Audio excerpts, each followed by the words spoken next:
कृष्णा कृष्णा कृष्णा हरे हरे हरे राम राम राम हरे हरे. ನನ್ನ ಶಿಕ್ಷಾ ಗುರುಗಳಾದಂಥ ಇಸ್ರೇಲ್ ಸತ್ಯಮೂರ್ತಿ ಪ್ರಭು ಅವರು ಇವತ್ತು ಆದೇಶ ಮಾಡಿದರು. ನಾನು ಭಗವದ್ಗೀತೆಯ ಸಾರಭಾಗ ಶ್ಲೋಕ 18ನೇ ಅಧ್ಯಾಯ 66ನೇ ಶ್ಲೋಕದ ಈ ಚರ್ಚೆಯನ್ನು ಈಗ ತಗೊಳ್ಳಿಕ್ಕೆ ನನ್ನ ದೀಕ್ಷಾ ಗುರುಗಳಾದಂಥ ಈಸ್ ಹೋಲಿನೆಸ್ ಲೋಕನಾಥ್ ಸ್ವಾಮಿ ಮಹಾರಾಜರಿಗೆ, ಶಿಕ್ಷಾ ಗುರುಗಳಾದಂಥ ಇಸ್ರೇಲ್ ಸತ್ಯಮೂರ್ತಿ ಪ್ರಭುಗಳಿಗೆ, ಈಸ್ ಹೋಲಿನೆಸ್ ಭಕ್ತಿರಸಾಮ್ ಸ್ವಾಮಿ ಮಹಾರಾಜರಿಗೆ, ಇಸ್ರೇಲ್ ಸುರನಾಥ್ ಪ್ರಭು ಅವರಿಗೆ, ಎಲ್ಲ ವೈಷ್ಣವರಿಗೂ ವಂದನೆಗಳನ್ನು ಅರ್ಪಣೆ ಮಾಡ್ತಾ ಆಶೀರ್ವಾದವನ್ನು ಕೊಡ್ತಾ ಇದ್ದೀನಿ. ಇವತ್ತಿನ ಚರ್ಚೆಯನ್ನು ಪ್ರಾರಂಭ ಮಾಡುವುದಕ್ಕೆ. ಹರೇ ಕೃಷ್ಣ. ದಯವಿಟ್ಟು ಎಲ್ಲರೂ ನಿಮ್ಮ ಮೊಬೈಲ್ಗಳನ್ನು ಸೈಲೆಂಟ್ ಮೋಡಲ್ಲಿ ಇಟ್ಬಿಡ್ರಿ. ನೋಡಿ, ಈಗ ಡಿಸೆಂಬರ್ 1ನೇ ತಾರೀಕು ಏನಿತ್ತು, ಭಗವದ್ಗೀತೆಯನ್ನ ಅರ್ಜುನ್ನಿಗೆ ಉಪದೇಶ ಮಾಡಿರುವಂಥ ದಿವಸ ಅಲ್ಲ. ಹೀಗಾಗಿ ಈ ತಿಂಗಳ ಪೂರ್ತಿ ಭಗವದ್ಗೀತೆಯ ಶ್ಲೋಕಗಳನ್ನು ನಾವು ಪಠನ ಮಾಡ್ತಾ ಇರ್ತೀವಿ.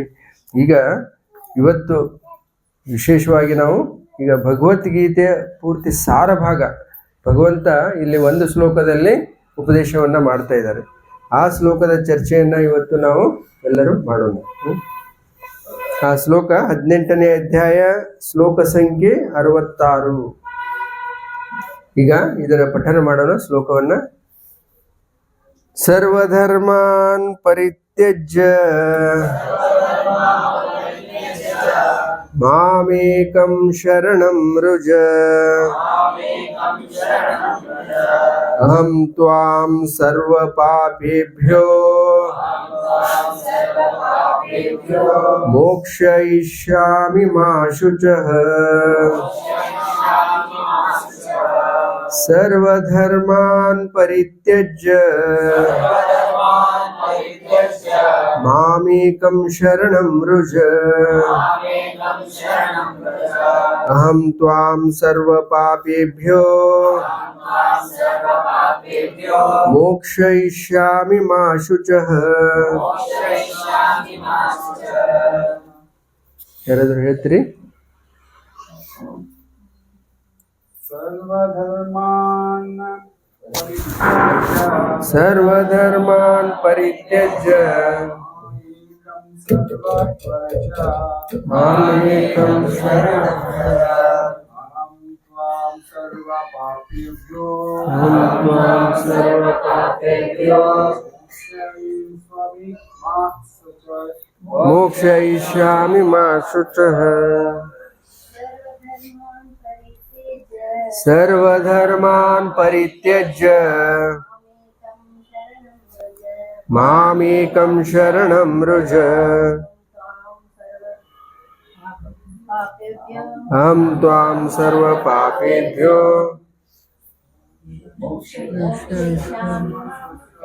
ಮೋಕ್ಷಯಿಷ್ಯಾಮಿ ಮಾ ಶುಚಃ. ಹರೇ ಕೃಷ್ಣ.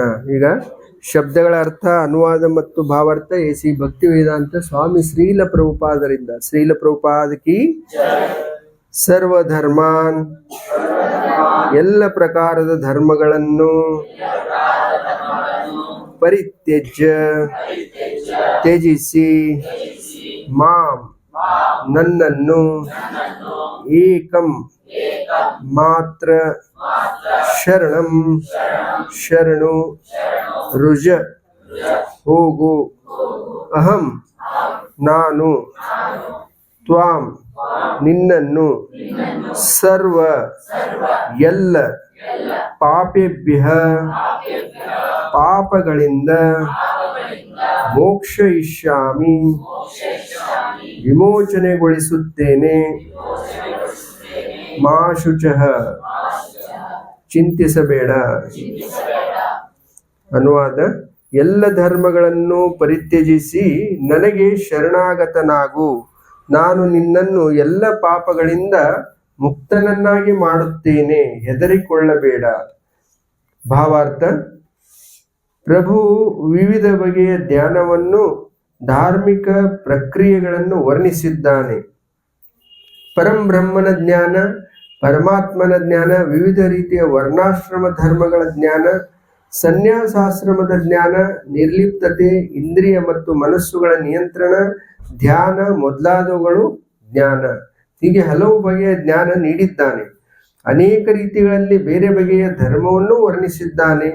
ಈಗ ಭಗವದ್ಗೀತೆಯನ್ನು ಸಂಗ್ರಹವಾಗಿ ಹೇಳುತ್ತಾ ತನಗೆ ವಿವರಿಸಿದ ಎಲ್ಲ ಪ್ರಕ್ರಿಯೆಗಳನ್ನು ಬಿಟ್ಟು ಅರ್ಜುನನು ಕೃಷ್ಣನಿಗೆ ಸುಮ್ಮನೆ ಶರಣಾಗತನಾಗಬೇಕು ಎಂದು ಹೇಳುತ್ತಾನೆ.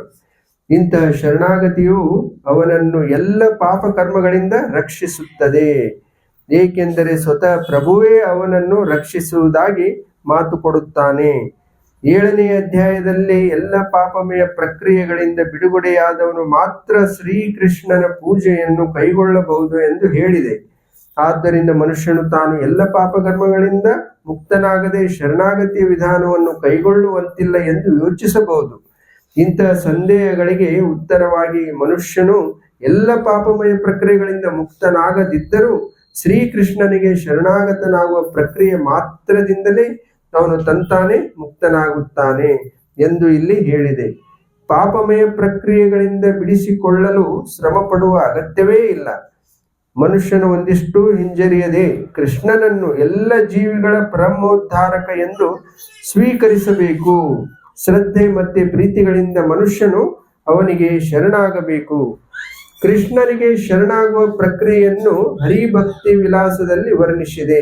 11.676 ಅನುಕೂಲ್ಯಸ್ಯ ಸಂಕಲ್ಪ ಪ್ರತಿಕೂಲ್ಯಸ್ಯ ವರ್ಜನಂ ರಕ್ಷಿಷ್ಯತಿ ವಿಶ್ವಾಸೋ ಗುರುಪ್ತತ್ವೇ ವರ್ಣಂ ತಥಾ ಆತ್ಮನಿಕ್ಷೇಪ ಕಾರ್ಪಣ್ಯೆ ಷಡ್ವಿಧ ಶರಣಾಗತಿ. ಭಕ್ತಿಪೂರ್ವಕ ಪ್ರಕ್ರಿಯೆಗೆ ಅನುಗುಣವಾಗಿ ಮನುಷ್ಯನು ಕಟ್ಟ ಕಡೆಗೆ ಪ್ರಭುವಿನ ಭಕ್ತಿ ಸೇವೆಗೆ ಕರೆದೊಯ್ಯುವ ಧಾರ್ಮಿಕ ತತ್ವಗಳನ್ನು ಒಪ್ಪಿಕೊಂಡರೆ ಸಾಕು. ಅವನು ಸಾಮಾಜಿಕ ವ್ಯವಸ್ಥೆಯಲ್ಲಿ ತನ್ನ ಸ್ಥಾನಕ್ಕೆ ಅನುಗುಣವಾಗಿ ಒಂದು ನಿರ್ದಿಷ್ಟ ವೃತ್ತಿ ಕರ್ತವ್ಯವನ್ನು ಮಾಡಬಹುದು. ಆದರೆ ತನ್ನ ಕರ್ತವ್ಯವನ್ನು ಮಾಡುವುದರಿಂದ ಮನುಷ್ಯನು ಕೃಷ್ಣ ಪ್ರಜ್ಞೆ ಹಂತಕ್ಕೆ ಬರದಿದ್ದರೆ ಅವನ ಎಲ್ಲ ಕಾರ್ಯಗಳು ವ್ಯರ್ಥ. ಕೃಷ್ಣ ಪ್ರಜ್ಞೆಯ ಪರಿಪೂರ್ಣ ಹಂತಕ್ಕೆ ಕರೆದೊಯ್ಯದ್ದು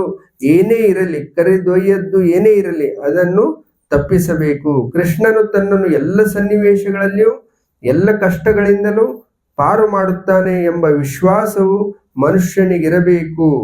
ಜೀವನೋಪಾಯಕ್ಕೆ ಏನು ಮಾಡಬೇಕು ಎಂದು ಯೋಚಿಸುವ ಅಗತ್ಯವಿಲ್ಲ. ಅದನ್ನು ಕೃಷ್ಣನು ನೋಡಿಕೊಳ್ಳುತ್ತಾನೆ. ತಾನು ಸಹಾಯಹೀನ. ಬದುಕಿನಲ್ಲಿ ತನ್ನ ಪ್ರಗತಿಗೆ ಕೃಷ್ಣನೊಬ್ಬನೇ ಆಧಾರ ಎಂದು ಯೋಚಿಸಬೇಕು. ಮನುಷ್ಯನು ಸಂಪೂರ್ಣ ಕೃಷ್ಣ ಪ್ರಜ್ಞೆಯಲ್ಲಿ ಭಗವಂತನ ಭಕ್ತಿ ಸೇವೆಯಲ್ಲಿ ಗಂಭೀರವಾಗಿ ತೊಡಗುತ್ತಲೇ ಅವನಿಗೆ ಎಲ್ಲ ಐಹಿಕ ಪ್ರಕ್ರಿಯೆಯ ಸೋಂಕಿನಿಂದ ಬಿಡುಗಡೆಯಾಗುತ್ತದೆ. ಜ್ಞಾನವನ್ನು ಬೆಳೆಸಿಕೊಳ್ಳುವುದು, ಯೋಗ ಪದ್ಧತಿಯಲ್ಲಿ ಧ್ಯಾನ ಮಾಡುವುದು ಮುಂತಾಗಿ ಹಲವು ಧಾರ್ಮಿಕ ಮತ್ತು ಶುದ್ಧೀಕರಣ ವಿಧಾನಗಳಿವೆ. ಆದರೆ ಕೃಷ್ಣನಿಗೆ ಶರಣಾಗತನಾದವನು ಇಷ್ಟೊಂದು ರೀತಿಗಳಲ್ಲಿ ಕಾರ್ಯನಿರತನಾಗಬೇಕಾಗಿಲ್ಲ. ಕೃಷ್ಣನಿಗೆ ಶರಣಾಗತನಾದರೆ ಸಾಕು. ಅದು ಅವನು ಅನಗತ್ಯವಾಗಿ ಕಾಲಹರಣ ಮಾಡುವುದನ್ನು ತಪ್ಪಿಸುತ್ತದೆ. ಹೀಗೆ ಮನುಷ್ಯನು ತಕ್ಷಣವೇ ಎಲ್ಲ ಪ್ರಗತಿಯನ್ನು ಸಾಧಿಸಿ ಎಲ್ಲ ಪಾಪಮಯ ಪ್ರಕ್ರಿಯೆಗಳಿಂದ ಬಿಡುಗಡೆ ಹೊಂದಬಹುದು. ಮನುಷ್ಯನು ಕೃಷ್ಣನ ಸುಂದರವಾದ ದರ್ಶನದಿಂದ ಆಕರ್ಷಿತನಾಗಬೇಕು. ಅವನು ಸರ್ವಾಕರ್ಷಕನಾದದ್ದರಿಂದಲೇ ಅವನ ಹೆಸರು ಕೃಷ್ಣ. ಸುಂದರವಾದ ಸರ್ವಶಕ್ತನಾದ ಕೃಷ್ಣನ ದರ್ಶನದಿಂದ ಆಕರ್ಷಿತನಾದವನು ಭಾಗ್ಯವಂತ. ಆಧ್ಯಾತ್ಮಿಕವಾದಿಗಳಲ್ಲಿ ವಿವಿಧ ರೀತಿಗಳವರಿದ್ದಾರೆ. ಅವರಲ್ಲಿ ಕೆಲವರಿಗೆ ನಿರಾಕಾರ ಬ್ರಹ್ಮಣ ದರ್ಶನದಲ್ಲಿ ಆಸಕ್ತಿ, ಕೆಲವರು ಪರಮಾತ್ಮನ ಸ್ವರೂಪದಿಂದ ಆಕರ್ಷಿತರಾಗುತ್ತಾರೆ ಇತ್ಯಾದಿ. ಆದರೆ ದೇವೋತ್ತಮ ಪರಮ ಪುರುಷನ ವೈಯಕ್ತಿಕ ಸ್ವರೂಪದಿಂದ ಮತ್ತು ಎಲ್ಲಕ್ಕಿಂತ ಮುಖ್ಯವಾಗಿ ದೇವೋತ್ತಮ ಪರಮ ಪುರುಷನಾದ ಕೃಷ್ಣನಿಂದ ಆಕರ್ಷಿತನಾದವನು ಅತ್ಯಂತ ಪರಿಪೂರ್ಣ ಆಧ್ಯಾತ್ಮಿಕವಾದಿ. ಎಂದರೆ ಸಂಪೂರ್ಣ ಪ್ರಜ್ಞೆಯಲ್ಲಿ ಕೃಷ್ಣನಿಗೆ ಭಕ್ತಿ ಸೇವೆಯನ್ನು ಮಾಡುವುದು ಜ್ಞಾನದ ಅತ್ಯಂತ ರಹಸ್ಯ ಭಾಗ. ಇದೇ ಇಡೀ ಭಗವದ್ಗೀತೆಯ ಸಾರ ಸರ್ವಸ್ವ. ಕರ್ಮಯೋಗಿಗಳು, ಅನುಭವಗಮ್ಯ ತತ್ವಜ್ಞಾನಿಗಳು, ಹಠಯೋಗಿಗಳು ಮತ್ತು ಭಕ್ತರು ಎಲ್ಲರಿಗೂ ಆಧ್ಯಾತ್ಮಿಕವಾದಿಗಳು ಎಂದು ಹೆಸರು. ಆದರೆ ಪರಿಶುದ್ಧ ಭಕ್ತನು ಎಲ್ಲರಲ್ಲಿ ಶ್ರೇಷ್ಠನು. ಮಾಶುಚ, ಹೆದರಬೇಡ, ಹಿಂಜರಿಯಬೇಡ, ಚಿಂತಿಸಬೇಡ ಎನ್ನುವ ಮಾತುಗಳು ಬಹು ಅರ್ಥವತ್ತಾದದ್ದು. ಎಲ್ಲ ಬಗೆಯ ಧಾರ್ಮಿಕ ರೂಪಗಳನ್ನು ಬಿಟ್ಟು ಕೃಷ್ಣನಿಗೆ ಶರಣಾಗತನಾಗುವುದು ಹೇಗೆ ಎಂದು ತೊಡಕಾಗಬಹುದು, ಆದರೆ ಅಂತ ಆತಂಕವು ನಿಷ್ಪ್ರಯೋಜಕವಾದದ್ದು. ಹರೇ ಕೃಷ್ಣ. ನೋಡಿ ಎಷ್ಟು ಅದ್ಭುತವಾಗಿ ಸುಂದರವಾಗಿ ಪ್ರಭುಪಾದವರು ಇಲ್ಲಿ ಭಾವಾರ್ಥದಲ್ಲಿ ಈ ಶ್ಲೋಕದ ಅರ್ಥವನ್ನ ನಮ್ಗೆ ವಿವರಣೆಯನ್ನ ಕೊಟ್ಟಿದ್ದಾರೆ. ಈಗ ನೋಡಿ ಈ ಶ್ಲೋಕ ಇಡೀ ಭಗವದ್ಗೀತೆ ಇದು ಸಾರ ಭಾಗ. ಈ ಶ್ಲೋಕದಲ್ಲಿ ಭಗವಂತ ಈಗ ನೇರವಾಗಿ ಈ ಒಂದು ಉಪದೇಶವನ್ನ ಮಾಡ್ತಾ ಇದ್ದಾರೆ ನಮ್ಮೆಲ್ಲರಿಗೂ. ಏನಂತ ಹೇಳಿ, ಅರ್ಜುನನ ನಿಮಿತ್ತವಾಗಿ ಇಟ್ಕೊಂಡ್ಬಿಟ್ಟು ಭಗವಂತ ಎಲ್ಲ ಮನುಷ್ಯ ಜೀವಿಗಳಿಗೆ ನಮಗೆಲ್ಲರಿಗೂ ಉಪದೇಶವನ್ನ ಮಾಡ್ತಾ ಇದ್ದಾರೆ. ಏನಂತ ಹೇಳಿ, ಎಲ್ಲ ಧರ್ಮಗಳನ್ನು ಪರಿತ್ಯಜಿಸಿ ನನಗೆ ಶರಣಾಗತನಾಗು, ನಾನು ನಿನ್ನನ್ನು ಎಲ್ಲ ಪಾಪಗಳಿಂದ ಮುಕ್ತನನ್ನಾಗಿ ಮಾಡುತ್ತೇನೆ, ಹೆದರಿಕೊಳ್ಳಬೇಡ. ನೋಡಿ ಇದು ಭಗವದ್ಗೀತೆಯ ಸಾರ ಭಾಗ. ಆದರೆ ಈಗ ಶರಣಾಗತಿ ಅಂತ ಹೇಳಿ ಬಂದ ತಕ್ಷಣನೇ ನಮಗೆ ಪ್ರಶ್ನೆ ಬಂದ್ಬಿಡುತ್ತಲ್ಲ, ಯಾಕೆ ಶರಣಾಗಬೇಕು? ಈಗ ಪ್ರಶ್ನೆ ಬಂದ್ಬಿಡುತ್ತೆ. ನಮಗೆಲ್ಲವೂ ಅನುಕೂಲತೆಗಳಿದೆ, ನಮ್ಮ ಅಹಂಕಾರ ಇರುತ್ತಲ್ಲ ಅದು ನಮಗೆ ಈ ರೀತಿ ಶಬ್ದಗಳಿಗೆ ಸ್ಪಂದಿಸಲಿಕ್ಕೆ ಬಿಡಲ್ಲ. ಯಾಕಂದ್ರೆ ಭೌತಿಕ ಜಗತ್ತಿನಲ್ಲಿ ಭಗವಂತನಿಗೆ ಸಂಪೂರ್ಣವಾಗಿ ಶರಣಾಗಿ ಅಂತ ಭಗವಂತ ಹೇಳ್ತಾ ಇದ್ದಾರೆ. ಅಂಥದ್ದೇನು ಅವಶ್ಯಕತೆ ಏನಿದೆ ಅನ್ಸುತ್ತಲ್ಲ ನಮಗೆ. ಈಗ ಎಲ್ಲ ಅವಶ್ಯಕತೆಗಳಿದೆ, ಭೌತಿಕವಾಗಿ ಏನಿಲ್ಲ, ಎಲ್ಲ ಅವಶ್ಯಕತೆಗಳಿದೆ, ಮೂಲ ಸೌಕರ್ಯಗಳಿದೆ. ಈ ರೀತಿ ಇದ್ದಾಗ ಯಾಕೆ ಭಗವಂತನಿಗೆ ಶರಣಾಗಬೇಕು? ಈ ರೀತಿ ನಮಗೆ ಏನಾಗುತ್ತೆ, ಅಹಂಕಾರ ನಮ್ಮನ್ನ ತಡೆಯುತ್ತೆ ಭಗವಂತನಿಗೆ ಶರಣಾಗುವುದಕ್ಕೆ. ಆದರೆ ಇಲ್ಲಿ ಹೇಳ್ತಾ ಇದ್ದಾರೆ, ನಾವು ನಮ್ಮ ನಿಜವಾದ ಸ್ವರೂಪ ಏನಿದೆ, ನಾವು ಆತ್ಮ ಇದ್ದೀವಿ, ನಾವು ಈ ಶರೀರ ಅಲ್ಲ. ಆತ್ಮದ ಸ್ವರೂಪದಲ್ಲಿ ನಮ್ಮ ನಿಜವಾದ ಒಂದು ಕರ್ತವ್ಯ ಏನಿದೆ, ಭಗವಂತನ ಸೇವೆಯಲ್ಲಿ ತೊಡಗುವುದು. ಈಗ ಈ ಒಂದು ಸನ್ನಿವೇಶದಲ್ಲಿ ಹೇಳ್ತಾ ಇದ್ದಾರೆ, ಯಾವಾಗ ನಾವು ಭಗವಂತನ ಭಕ್ತಿ ಸೇವೆಯಲ್ಲಿ ಸಹಜವಾಗಿ ಹೇಳ್ಬೇಕಂದ್ರೆ ನಾವು ಈ ಭೌತಿಕ ಜಗತ್ತಿನಲ್ಲಿ ಈಗ ಆನಂದವನ್ನು ಹುಡುಕ್ತಾ ಇದ್ದೀವಿ ಅಲ್ವಾ? ಆನಂದವನ್ನ ಹುಡುಕ್ತಾ ಇದ್ದೀವಿ, ಆದರೆ ನಮಗೆ ಆನಂದ ಸಿಗ್ತಾ ಇಲ್ಲ. ಹೇಳ್ತಾ ಇದ್ದಾರೆ, ನಾವು ಮುಂಚೆ ಆಧ್ಯಾತ್ಮಿಕ ಲೋಕದಲ್ಲೇ ಇರ್ತೀವಿ, ಆದರೆ ಭಗವಂತನಿಂದ ಸ್ವತಂತ್ರವಾಗಿ ನಾವು ಆನಂದವನ್ನ ಅನುಭವಿಸ್ಬೇಕು. ಈ ಒಂದು ಇಚ್ಛೆ ನಮ್ಮಲ್ಲಿ ಉತ್ಪನ್ನ ಆದಾಗ ಏನಾಗುತ್ತೆ, ಭಗವಂತ ಆ ಇಚ್ಛೆಯನ್ನು ಪೂರ್ತಿ ಮಾಡುವುದಕ್ಕೇನೆ ಈ ಭೌತಿಕ ಜಗತ್ತನ್ನ ಸೃಷ್ಟಿ ಮಾಡಿ ನಮಗೆ ಎಲ್ಲ ಅನುಕೂಲತೆಗಳನ್ನ ಇಲ್ಲಿ ಮಾಡ್ತಾರೆ. ಈ ರೀತಿ ಇದ್ದಾಗ ನೋಡಿ, ಈ ಭೌತಿಕ ಜಗತ್ತಿನಲ್ಲಿ ನಾವೀಗ ಹೇಳ್ತಾ ಇದ್ದಾರೆ, ಎಷ್ಟೋ ಮಿಲಿಯನ್ಸ್ ಇಯರ್ಸ್ ವರ್ಷಗಳಿಂದ ನಾವು ಸತತ ಪ್ರಯತ್ನ ಪಡ್ತಾ ಇದ್ದೀವಿ. ಎಷ್ಟೋ ಶರೀರಗಳನ್ನ ನಾವು ಪಡೆದು ಆನಂದವನ್ನ ಪಡಿಬೇಕು ಅಂತ ಪ್ರಯತ್ನವನ್ನು ಪಡ್ತಾ ಇದ್ದೀವಿ. ಆದರೆ ನಮಗೆ ಆನಂದ ಸಿಗ್ತಾ ಇದೆ ಇಲ್ಲಿ? ನಿಮ್ಗೆಲ್ಲ ಅನುಭವ ಆಗುತ್ತಾ ಇದೆಯಲ್ಲ? ನಮಗೆಲ್ಲರಿಗೂ ಅನುಭವ ಆಗ್ತಾ ಇದೆಯಲ್ಲ? ನಿಜವಾಗಿಯೂ ನಮಗೆ ಈ ಭೌತಿಕ ಜಗತ್ತಿನಲ್ಲಿ ಆನಂದ ಅನ್ನೋದು ಸಿಗ್ತಾ ಇದೆ? ಅದಕ್ಕೆ ನೋಡಿ, ಈ ಭೌತಿಕ ಜಗತ್ತನ್ನ ಭಗವಂತ ಯಾವ ರೀತಿ ಸೃಷ್ಟಿ ಮಾಡಿದ್ದಾರೆ ಅಂದ್ರೆ, ನಾವು ನಮ್ಮ ಸ್ವತಃ ಅನುಭವದಿಂದ ನಮ್ಮ ತಿಳ್ಕೊತೀವಿ ಹೇಗೆ ಇದು ದುಃಖಾಲಯ ಇದೆ ಅಂತೇಳಿ ಅಲ್ವಾ? ಭಗವಂತ ನೇರವಾಗಿ ಹೇಳಲ್ಲ, ಆದರೆ ಈ ಭೌತಿಕ ಜಗತ್ತಿನಲ್ಲಿ ನಮ್ಮ ಸ್ವತಃ ಅನುಭವದಿಂದ ನಮಗೆ ಅರಿವಾಗುತ್ತೆ, ಈ ಭೌತಿಕ ಜಗತ್ತಿನಲ್ಲಿ ನಮಗೆ ನಿಜವಾಗಿಯೂ ಆನಂದ ಅನ್ನೋದು ಸಿಗುವುದಿಲ್ಲ ಅಂತೇಳಿ. ಎಲ್ಲರಿಗೂ ಅನುಭವ ಆಗಿದೆಯಲ್ಲ? ನೋಡಿ ಹೇಳ್ತಾ ಇದ್ದಾರೆ ಶಾಸ್ತ್ರದಲ್ಲಿ, ಎಷ್ಟೋ ಮಿಲಿಯನ್ಸ್ ಇಯರ್ಸ್ಗಳಿಂದ, ಇದು ಒಂದು ಜನ್ಮ ಅಲ್ಲ, ನಾವು ಎಷ್ಟೋ ಮಿಲಿಯನ್ಸ್ ಇಯರ್ಸ್ಗಳಿಂದ ಈ ಒಂದು ಪ್ರಯತ್ನ ಪಡ್ತಾ ಇದ್ದೀವಿ ಈ ಭೌತಿಕ ಜಗತ್ತಿನಲ್ಲಿ ನಾವು ಆನಂದವನ್ನ ಪಡಿಲಿಕ್ಕೆ. ಆದರೆ ಆನಂದ ನಮಗೆ ಸಿಗ್ತಾ ಇಲ್ಲ. ಯಾಕೆ ಅಂದ್ರೆ ನಮ್ಮ ನಿಜವಾದ ಸ್ವರೂಪ ಏನಿದೆ, ನಾವು ಈ ಶರೀರ ಅಲ್ಲ, ನಾವು ಆತ್ಮ ಇದ್ದೀವಿ. ಹೀಗಾಗಿ ನಮಗೆ ಗೊತ್ತಾಗಬೇಕು ನಾವು ಶರಣಾಗಬೇಕನ್ನೋದು.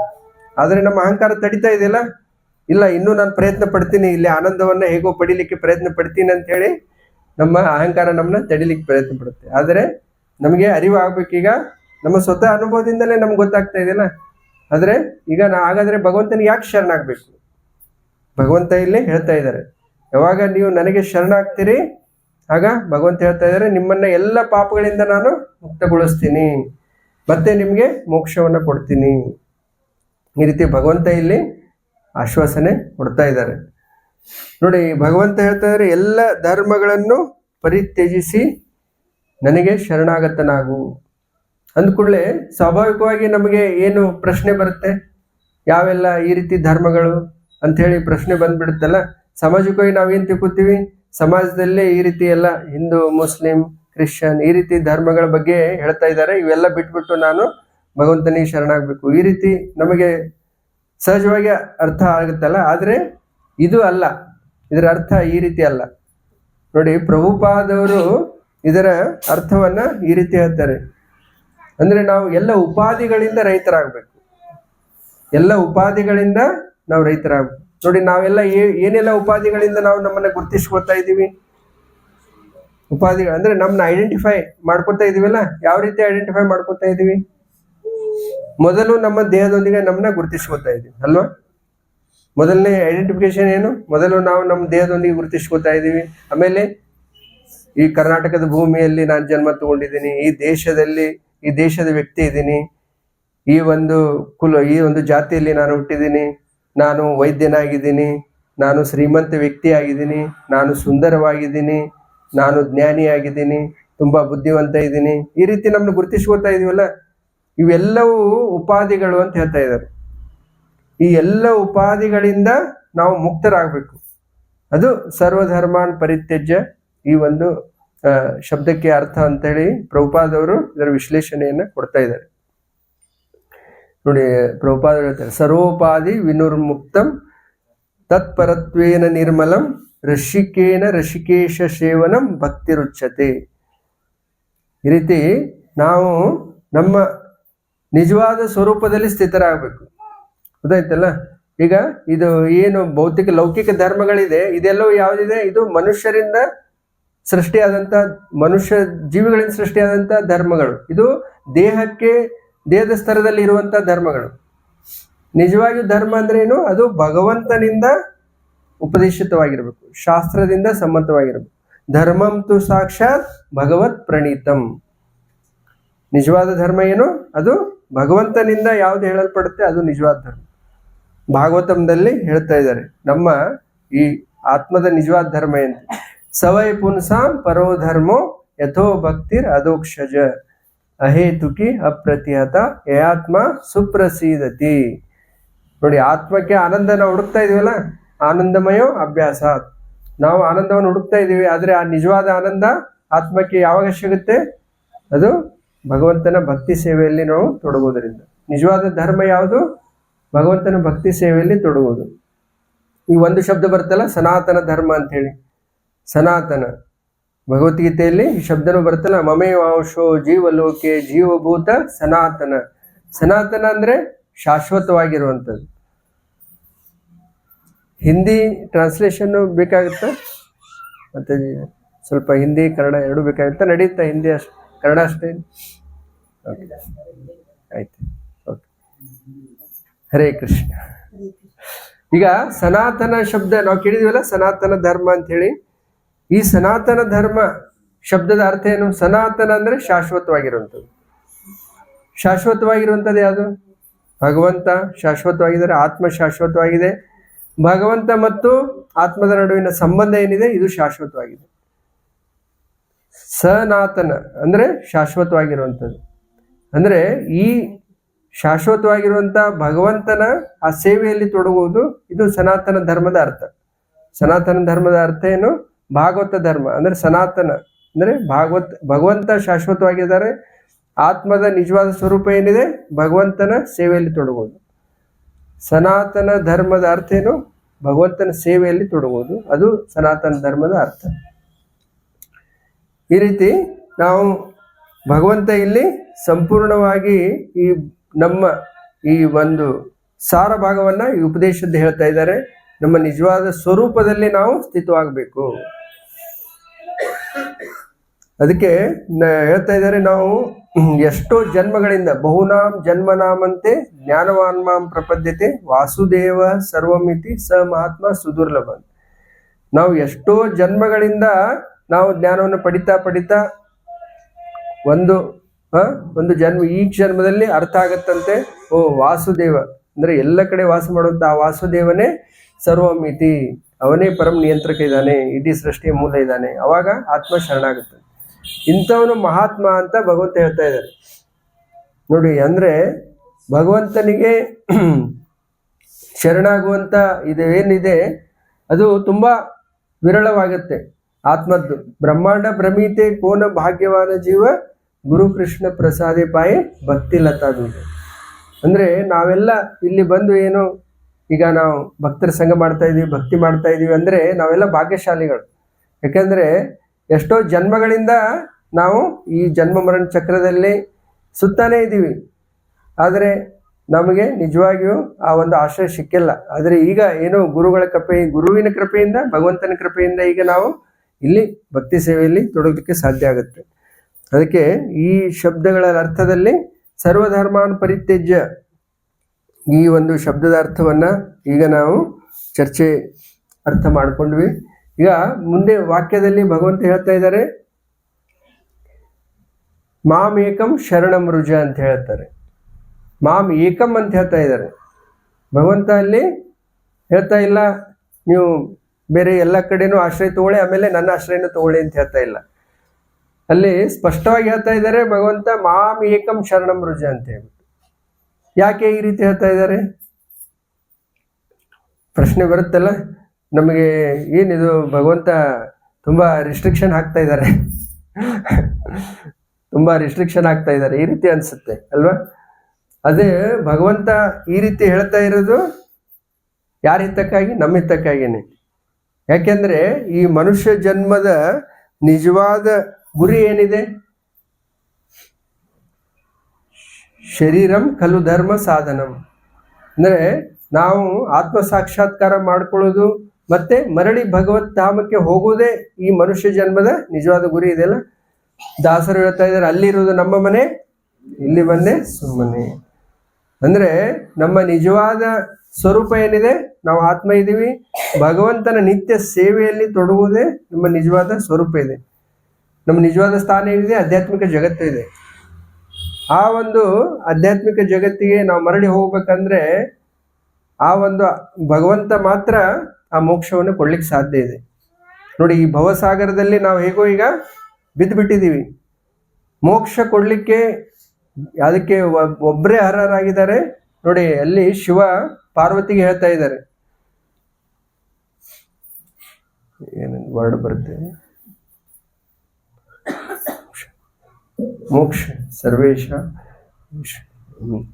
ಅಲ್ಲಿ ಆರಾಧನಾನಂ ಸರ್ವೇಶಾಂ ವಿಷ್ಣುರ ಆರಾಧನಂ ಸರ್ವಂ ತಸ್ಮಾತ್ ಪರತರಂ ದೇವಿ ತದಿಯಾನಂ ತದರ್ಚನಂ. ಆಮೇಲೆ ಮೋಕ್ಷದ ಬಗ್ಗೆನೂ ಶಿವ ಹೇಳ್ತಾರೆ ಒಂದು ವಾಕ್ಯದಲ್ಲಿ. ಅಂದ್ರೆ ವಿಷ್ಣು ಮಾತ್ರ ಮೋಕ್ಷ ಕೊಡ್ಲಿಕ್ಕೆ ಸಾಧ್ಯ ಇದೆ ಅಂತ. ಆ ವಿಷ್ಣುವಿನ ಆರಾಧನೆಯಲ್ಲಿ ತೊಡಗಿದ ಮಾತ್ರ. ನೋಡಿ, ಈ ಭೌತಿಕ ಜಗತ್ತಿನಲ್ಲಿ ಬೇರೆ ಯಾವುದೇ ಆಶ್ರಯ ತಗೊಂಡ್ರು ನಮಗೆ ಮೋಕ್ಷ ಸಿಗಲ್ಲ. ಈ ಭವಸಾಗರದಲ್ಲಿ ನಾವು ದೇವತೆಗಳ ಮತ್ತೆ ಅನ್ಯ ಸಾಧು ಸಂತರ ಆಶ್ರಯ ತಗೊಂಡ್ರೆ ಈ ಭವಸಾಗರದಿಂದ ನಾವು ಪಾರ ಮಾಡ್ಲಿ ಹೋಗ್ಲಿಕ್ಕೆ ಆಗಲ್ಲ. ಯಾಕಂದ್ರೆ ಈ ಭವಸಾಗರದಿಂದ ಆಚೆ ಯಾರಿದ್ದಾರೆ ಅವರು ಮಾತ್ರ ನಮ್ಮನ್ನ ಈ ಭವಸಾಗರದಿಂದ ಪಾರ ಮಾಡ್ಲಿಕ್ಕೆ ಆಗುತ್ತೆ. ಅದು ಭಗವಂತ ವಿಷ್ಣು ಮಾತ್ರ, ಭಗವಂತ ಕೃಷ್ಣ ಮಾತ್ರ ಅದನ್ನು ಸಲ್ಲಿಸೋದು. ಅದಕ್ಕೆ ಭಗವಂತ ಇಲ್ಲಿ ಸ್ಪಷ್ಟವಾಗಿ ಹೇಳ್ತಾ ಇದ್ದಾರೆ, ಮಾಂ ಏಕಂ ಶರಣಂ ರುಜ. ಯಾಕೆಂದ್ರೆ ಗೊತ್ತಾಯ್ತಲ್ಲ, ನಮ್ಮ ನಿಜವಾದ ಸ್ವರೂಪದಲ್ಲಿ ಸ್ಥಿತವಾಗಬೇಕು, ನಮ್ಮ ನಿಜವಾದ ಗಂತವ್ಯಕ್ಕೆ ನಾವು ಮರಳಿ ಹೋಗ್ಬೇಕು. ಕೊನೆಗೆ ಹೇಳ್ತಾ ಇದಾರಲ್ಲ, ಅಹತ್ವಾಂ ಸರ್ವ ಪಾಪೇಭ್ಯೋ ಮೋಕ್ಷ ಇಷ್ಯಾಮಿ ಮಹಾಶುಚ. ನೀವು ನನಗೆ ಮಾತ್ರ ಶರಣಾದಾಗ ಅವಾಗ ಏನಾಗುತ್ತೆ, ನಿಮಗೆ ನಾನು ಮೋಕ್ಷ ಕೊಡ್ತೀನಿ. ಮೋಕ್ಷ ಕೊಡೋದು ಅಷ್ಟೇ ಅಲ್ಲ, ಭಗವಂತ ಮತ್ತೆ ಇನ್ನು ಏನು ಹೇಳ್ತಾ ಇದ್ದಾರೆ, ನಮ್ಮನ್ನ ಎಲ್ಲ ಪಾಪಗಳಿಂದ ಇಲ್ಲಿ ನಾನು ಮುಕ್ತಗೊಳಿಸ್ತಾ ಇದ್ದೀನಿ ಅಂತ ಹೇಳ್ತಾ ಇದ್ದಾರೆ. ನೋಡಿ, ಅಜ್ಞಾನದಿಂದ ಎಷ್ಟೋ ಪಾಪಕೃತ್ಯಗಳಲ್ಲಿ ನಾವು ತೊಡಗಿರ್ತೀವಿ ಅಲ್ವಾ? ಆ ಪಾಪಕೃತ್ಯಗಳಿಗೆ ನಾವು ಎಷ್ಟೋ ಜನ್ಮಗಳಿಂದ ಆ ಪಾಪಕೃತ್ಯಗಳ ಗಂಟನ್ನು ಹೊತ್ಕೊಂಡು ಬರ್ತಾ ಇದ್ದೀವಿ. ಹೀಗಾಗಿ ಆ ಪಾಪದಿಂದನೇ ಈ ಬಂಧನಕ್ಕೂ ಕಾರಣಕ್ಕಾಗತ್ತೆ. ಮತ್ತೆ ಈ ಜನ್ಮ ಮರಣ ಚಕ್ರದಲ್ಲಿ ಎಲ್ಲಿವರೆಗೂ ನಾವು ಭಗವಂತನ ಆಶ್ರಯವನ್ನು ತಗೊಳ್ಳಲ್ಲ ಅಲ್ಲಿವರೆಗೂ ನಾವು ಪಾಪಗಳಿಂದ ಮುಕ್ತ ಆಗ್ಲಿಕ್ಕೆ ಸಾಧ್ಯವೇ ಇಲ್ಲ ಅಂತ. ಯಾಕಂದ್ರೆ ಬೇರೆ ಯಾರು ಈ ಪಾಪಗಳಿಂದ ನಮ್ಮನ್ನ ಮುಕ್ತಗೊಳಿಸ್ಲಿಕ್ಕೆ ಆಗಲ್ಲಂತೆ. ದೇವತೆಗಳು ಅಂದ್ರೆ ಅವಶ್ಯಕವಾದಂತ ನಮ್ಮ ಸೌಕರ್ಯಗಳಿಗೆ ನಮ್ಮ ಸೌಕರ್ಯಗಳನ್ನು ಪೂರೈಸಬಹುದು. ದೇವತೆಗಳು ನಾವೇನಾದ್ರೂ ಏನಾದ್ರೂ ಭೌತಿಕ ಇಚ್ಛೆಗಳಿದ್ರೆ ಅವುಗಳನ್ನ ಪೂರೈಸ್ತಾರೆ ದೇವತೆಗಳು. ಆದ್ರೆ ಪಾಪಗಳಿಂದ ಮುಕ್ತಗೊಳಿಸ್ಲಿಕ್ಕೆ ದೇವತೆಗಳಿಗೂ ಸಾಧ್ಯ ಇಲ್ಲ, ಮತ್ತೆ ಮೋಕ್ಷವನ್ನು ಕೊಡ್ಲಿಕ್ಕೆ ದೇವತೆಗಳು ಸಾಧ್ಯ ಇಲ್ಲ. ಅದಕ್ಕೆ ಭಗವಂತ ಇಲ್ಲಿ ಸ್ಪಷ್ಟವಾಗಿ ಹೇಳ್ತಾ ಇದ್ದಾರೆ, ನಾನು ನಿನ್ನನ್ನ ಎಲ್ಲ ಪಾಪಗಳಿಂದ ಮುಕ್ತಗೊಳಿಸ್ತೀನಿ. ಪಾಪಗಳಿಂದ ಮುಕ್ತಗೊಳಿಸೋದು ಅಷ್ಟೇ ಅಲ್ಲ, ಭಗವಂತ ಏನ್ ಮಾಡ್ತಾರೆ, ಆ ಪಾಪ ಮಾಡುವಂತ ಪ್ರವೃತ್ತಿನೂ ಸಹ ಅದನ್ನ ಹೋಗಿಸ್ಬಿಡ್ತಾರೆ. ನೋಡಿ, ಇದು ಭಕ್ತಿಯ ವಿಶೇಷತೆ. ಭಕ್ತಿ ವಿಶೇಷತೆ ಏನು, ಪಾಪಗಳಿಂದ ಮುಕ್ತಗೊಳಿಸೋದು ಅಷ್ಟೇ ಅಲ್ಲ, ಭಗವಂತ ಏನ್ ಮಾಡ್ಬಿಡ್ತಾರೆ, ಆ ಪಾಪ ಮಾಡುವಂತ ಪ್ರವೃತ್ತಿನೂ ಹೋಗಲಾಡಿಸಿಬಿಡ್ತಾರೆ. ನೋಡಿ, ಭಕ್ತಿ ಸೇವೆಯ ಆ ವಿಶೇಷತೆಯನ್ನ ನಾವು ಪ್ರಾಯೋಗಿಕವಾಗಿ ನೋಡ್ಬೋದಲ್ಲ, ಪ್ರಾಕ್ಟಿಕಲ್ ಆಗಿ ಭಕ್ತರ ಒಂದು ಜೀವನದಲ್ಲಿ ನೋಡ್ಬೋದು. ಯಾವಾಗ ಪ್ರಭುಪಾದವರು ಈ ಒಂದು ಭಾಗವತ ಧರ್ಮದ ಪ್ರಚಾರ ಕಾರ್ಯಕ್ಕೆ ಎಲ್ಲಿ ಹೋದ್ರು, ಪಾಶ್ಚಾತ್ಯ ದೇಶಕ್ಕೆ ಹೋದ್ರು. ಅಲ್ಲಿ ಮೊದಲು ಅವರು ಅಲ್ಲಿ ಯಾರಿಗೆ ಎಲ್ಲಿ ಪ್ರೀಚ್ ಮಾಡಿದ್ದು, ಎಲ್ಲ ಹಿಪ್ಪೀಸ್ಗಳಿಗೆ. ಆಗ ಅವರು ತುಂಬಾ ಎಲ್ಲ ಪಾಪಕೃತ್ಯಗಳಲ್ಲಿ ತೊಡಗಿದ್ರಲ್ಲ, ಮಾಂಸಾಹಾರ, ಮದ್ಯಪಾನ, ಜೂಜು, ಅನ್ಯ ಸ್ತ್ರೀ ಸಂಘ, ಎಲ್ಲ ಪಾಪಕೃತ್ಯಗಳಲ್ಲಿ ತೊಡಗಿರುವಂತ ಆ ವ್ಯಕ್ತಿಗಳಿಗೆ ಪ್ರಭುಪಾದವರು ಏನ್ ಮಾಡಿದ್ರು, ಈ ಒಂದು ಭಾಗವತ ಧರ್ಮದ ಉಪದೇಶಗಳನ್ನ ಎಲ್ಲ ಮಾಡ್ತಾ ಹೋದ್ರು. ಶುದ್ಧ ಭಕ್ತರ ಸಂಘದಿಂದ ಮತ್ತು ಭಗವಂತನ ನಾಮದ ಜಪದಿಂದ ಮತ್ತು ಭಗವಂತನ ಈ ಉಪದೇಶಗಳ ಶ್ರವಣದಿಂದ ಅವ್ರೇನಾಯ್ತು, ಎಲ್ಲ ಪಾಪಗಳಿಂದ ಮುಕ್ತಗಳು ಆಗೋದಷ್ಟೇ ಅಲ್ಲ, ಆ ಪಾಪ ಮಾಡುವ ಪ್ರವೃತ್ತಿನೇ ಹೊರಟೋಗ್ಬಿಡ್ತು ಅಲ್ವಾ. ಅವರೆಲ್ಲ ಶುದ್ಧ ಭಕ್ತರಾದರು. ನೋಡಿ, ಪಾಪ ಮಾಡುವ ಪ್ರವೃತ್ತಿ ಹೋಗೋದು ತುಂಬಾ ಕಠಿಣ ಇದೆ. ಅದು ಸಾಮಾನ್ಯವಾಗಿ ಹೋಗೋದಿಲ್ಲ ಈ ಭೌತಿಕ ಜಗತ್ತು. ಯಾರಾದ್ರೂ ಹೇಳ್ಬೋದು ನಾನು ಬಿಟ್ಟು ಬಿಡ್ತೀನಿ ಅಂತ ಹೇಳ್ಬಿಟ್ಟು, ಕೆಲವು ದಿನ ಬಿಡ್ತಾರೆ, ಮತ್ತೆ ಅದು ಮರಳಿ ಆ ಪಾಪಕೃತ್ಯಕ್ಕೆ ತೊಡಗ್ತಾರೆ. ಆ ಪಾಪ ಮಾಡೋ ಪ್ರವೃತ್ತಿ ಹೋಗೋದು ಯಾವಾಗ, ಭಗವಂತನ ಭಕ್ತಿ ಸೇವೆಯಲ್ಲಿ ತೊಡಗಿದೆ. ಇದು ಭಗವಂತನ ಭಕ್ತಿ ಸೇವೆಯ ವಿಶೇಷತೆ. ಅದಕ್ಕೆ ಭಗವಂತ ಇಲ್ಲಿ ನಮಗೆ ಆದೇಶ ಮಾಡ್ತಾ ಇದ್ದಾರೆ, ನಾವು ಸಂಪೂರ್ಣವಾಗಿ ಭಗವಂತನ ಆಶ್ರಯವನ್ನ ತಗೊಳ್ಬೇಕು. ನೋಡಿ, ಇದರದ್ದು ಟ್ರಾನ್ಸ್ಲೇಷನ್ ನಲ್ಲಿ ಪ್ರಭುಪಾದವರು ಬರೀತಾರೆ, ಜಸ್ಟ್ ಸರೆಂಡರ್ ಅಂಟು ಮೀ ಅಂತ ಹೇಳಿ. ಜಸ್ಟ್ ಅಂತ ಹೇಳಿ ಅಲ್ಲಿ ಶಬ್ದವನ್ನು ಉಪಯೋಗ ಮಾಡ್ತಾ ಇದ್ದಾರೆ. ಇದರ ಅರ್ಥ ಏನು?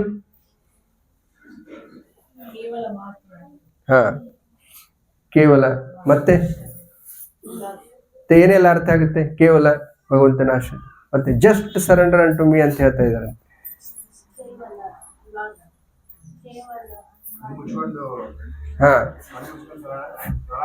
ಏನು ವಿಚಾರ ಮಾಡೋ ಅವಶ್ಯಕತೆ ಇಲ್ಲ, ಏನೋ ವಿಚಾರ ಮಾಡ್ಲಿಕ್ಕೆ ಹೋಗ್ಬೇಡಿ, ಜಸ್ಟ್ ಸರೆಂಡರ್. ನಾವ್ ಹೇಳ್ತೀವಲ್ಲ ಜಸ್ಟ್ ಲಿಸನ್ ಟು ಮೀ ಅಂತ ಹೇಳ್ತೀವಲ್ಲ, ಯಾರಿಗಾದ್ರೂ ನಾವು ಹೇಳ್ಬೇಕಂತ. ಈ ರೀತಿ ಪ್ರಭುಪಾದವರು ಆ ಟ್ರಾನ್ಸ್ಲೇಷನ್ದಲ್ಲಿ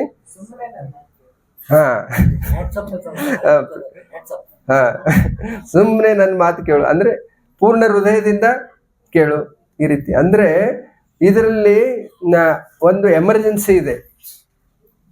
ಅಲ್ಲಿ ಆ ವಾಕ್ಯದಲ್ಲಿ ಏನಿದೆ, ಒಂದು ಎಮರ್ಜೆನ್ಸಿ ಇದೆ. ಯಾಕೆ ಅಂದ್ರೆ ಈ ಸಿಕ್ಕಿರೋ ಮನುಷ್ಯ ಜನ್ಮ ಏನಿದೆ ಇದು ಬಹಳ ದುರ್ಲಭ ಇದೆ. ನಮ್ಮ ಒಂದೊಂದು ಕ್ಷಣನೂ ಏನಾಗ್ತಾ ಇದೆ, ಡಿಲೀಟ್ ಆಗ್ತಾ ಇದೆ ಅಲ್ಲ. ವಿಚಾರ ಮಾಡ್ಕೊಂತ ಕುಂಡ್ರೋದಲ್ಲ ಈ ಒಂದು ಕ್ಷಣ ಏನಪ್ಪಾ, ಮತ್ತೆ ಭಗವಂತ ಹೇಳ್ತಾ ಇದ್ದಾನೆ, ಏನು ಶರಣಾಗ್ಬೇಕಾ, ಇದು ಮಾಡ್ಬೇಕಾ, ಮತ್ತೆ ಏನು ಬೇರೆ ಎಲ್ಲ ಶಾಸ್ತ್ರಗಳನ್ನು ಓದಿ ಅಧ್ಯಯನ ಮಾಡ್ಬೇಕಾ. ಒಂದೊಂದು ಕ್ಷಣನೂ ನಮ್ದು ಏನಾಗ್ತಾ ಇದೆ ಅಂತೆ, ಡಿಲೀಟ್ ಆಗ್ತಾ ಇದೆ. ನೋಡಿ, ಚಾಣಕ್ಯ ಪಂಡಿತರು ಹೇಳ್ತಾರಂತೆ, ನಮ್ಮ ಜೀವನದ ಹೋದಂತ ಒಂದು ಕ್ಷಣವನ್ನು ನಾವು ಎಷ್ಟೇ ಆಭರಣ, ವೈಡೂರ್ಯ, ಸಂಪತ್ತು ಏನು ಕೊಟ್ಟರು ಅದನ್ನ ಹೊಳ್ಳಿ ಪಡ್ಲಿಕ್ಕೆ ಆಗಲ್ಲ. ಏನಾದರೂ ನೋಡಿ, ನಮ್ಮ ಸಂಪತ್ತು ನಷ್ಟ ಆದ್ರೆ ಅದನ್ನ ನಾವು ಹೊಳ್ಳಿ ಪಡಿಬಹುದು, ಆದರೆ ನಮ್ಮ ಜೀವನದ ಒಂದು ಕ್ಷಣ ಈಗ ಅದು ಕಳೆದು ಹೋಗ್ಬಿಟ್ರೆ ಅದನ್ನ ನಾವು ಮರಳಿ ಪಡ್ಲಿಕ್ಕೆ ಆಗಲ್ಲ. ಅದಕ್ಕೆ ಒಂದು ನಾವು ಈಗ ಆತುರರಾಗಿರ್ಬೇಕು, ಅಂದ್ರೆ ಗಂಭೀರವಾಗಿ ಈ ವಿಷಯವನ್ನ ತಗೊಳ್ಬೇಕು ಅಂತ ಹೇಳ್ತಾ ಇದ್ದಾರೆ. ಭಗವಂತನ ಭಕ್ತಿ ಸೇವೆಯಲ್ಲಿ ತೊಡಗುವಂತ ವಿಷಯ ಹರೇ ಕೃಷ್ಣ ಕೃಷ್ಣ ಕೃಷ್ಣ ಹರೇ ಹರೇ, ಹರೇ ರಾಮ ರಾಮ ರಾಮ ಹರೇ ಹರೇ. ನೋಡಿ, ಈಗ ಅದಕ್ಕೆ ಪ್ರಭುಪಾದವರಲ್ಲಿ ವರ್ಡ್ ಹಾಕಿರೋದು ಜಸ್ಟ್ ಸರೆಂಡರ್ ಅಂಟು ಮೀ. ಅಂದ್ರೆ ಇಮ್ಮಿಡಿಯೇಟ್ ಆಗಿ ನಾವು ಅದನ್ನ ರೆಸ್ಪಾಂಡ್ ಮಾಡಿಬಿಡ್ಬೇಕು ಈಗ. ಯಾಕಂದ್ರೆ ನಮಗೆ ಸಮಯದ ಮಹತ್ವ ಇದೆ. ಈ ಮನುಷ್ಯ ಜನ್ಮ ಸಿಕ್ಕಿರೋದೇ ದುರ್ಲಭ. ಮುಂದೆ ಈಗ ಕಳ್ಕೊಂಡ್ಬಿಟ್ರೆ ಮುಂದೆ ಸಿಗುತ್ತೆ ಇಲ್ಲ ಗೊತ್ತಿಲ್ಲ. ಎಷ್ಟೋ ಮಿಲಿಯನ್ಸ್ ವರ್ಷಗಳ ಆದ್ಮೇಲೆ ನಾವು ಪಡೆದಿರ್ತೀವಿ. ಆದ್ರೆ ಏನಾಗುತ್ತೆ, ಈಗ ನಾವು ಭಕ್ತರ ಸಂಘದಲ್ಲಿ ಬಂದಿದ್ದೀವಿ, ಆದ್ರೆ ಭಕ್ತಿಯಲ್ಲಿ ಮಾಡ್ಬೇಕಂದ್ರೆ ಏನಾಗುತ್ತೆ, ಮೊದಲು ಬಹಳ ಇದು ವಿಷದ ತರ ಅನ್ಸುತ್ತಂತೆ. ಭಕ್ತರ ಸಂಘದಲ್ಲಿ ಬಂದು ಭಕ್ತಿ ಸ್ಟಾರ್ಟ್ ಮಾಡ್ಬೇಕಂದ್ರೆ ನೋಡಿ, ಭೌತಿಕ ಸುಖ ಹೇಗಿರುತ್ತೆ, ಮೊದಲು ಅಮೃತ ತರ ಇರುತ್ತೆ, ಆಮೇಲೆ ಅದು ವಿಷ ಆಗುತ್ತಂತೆ.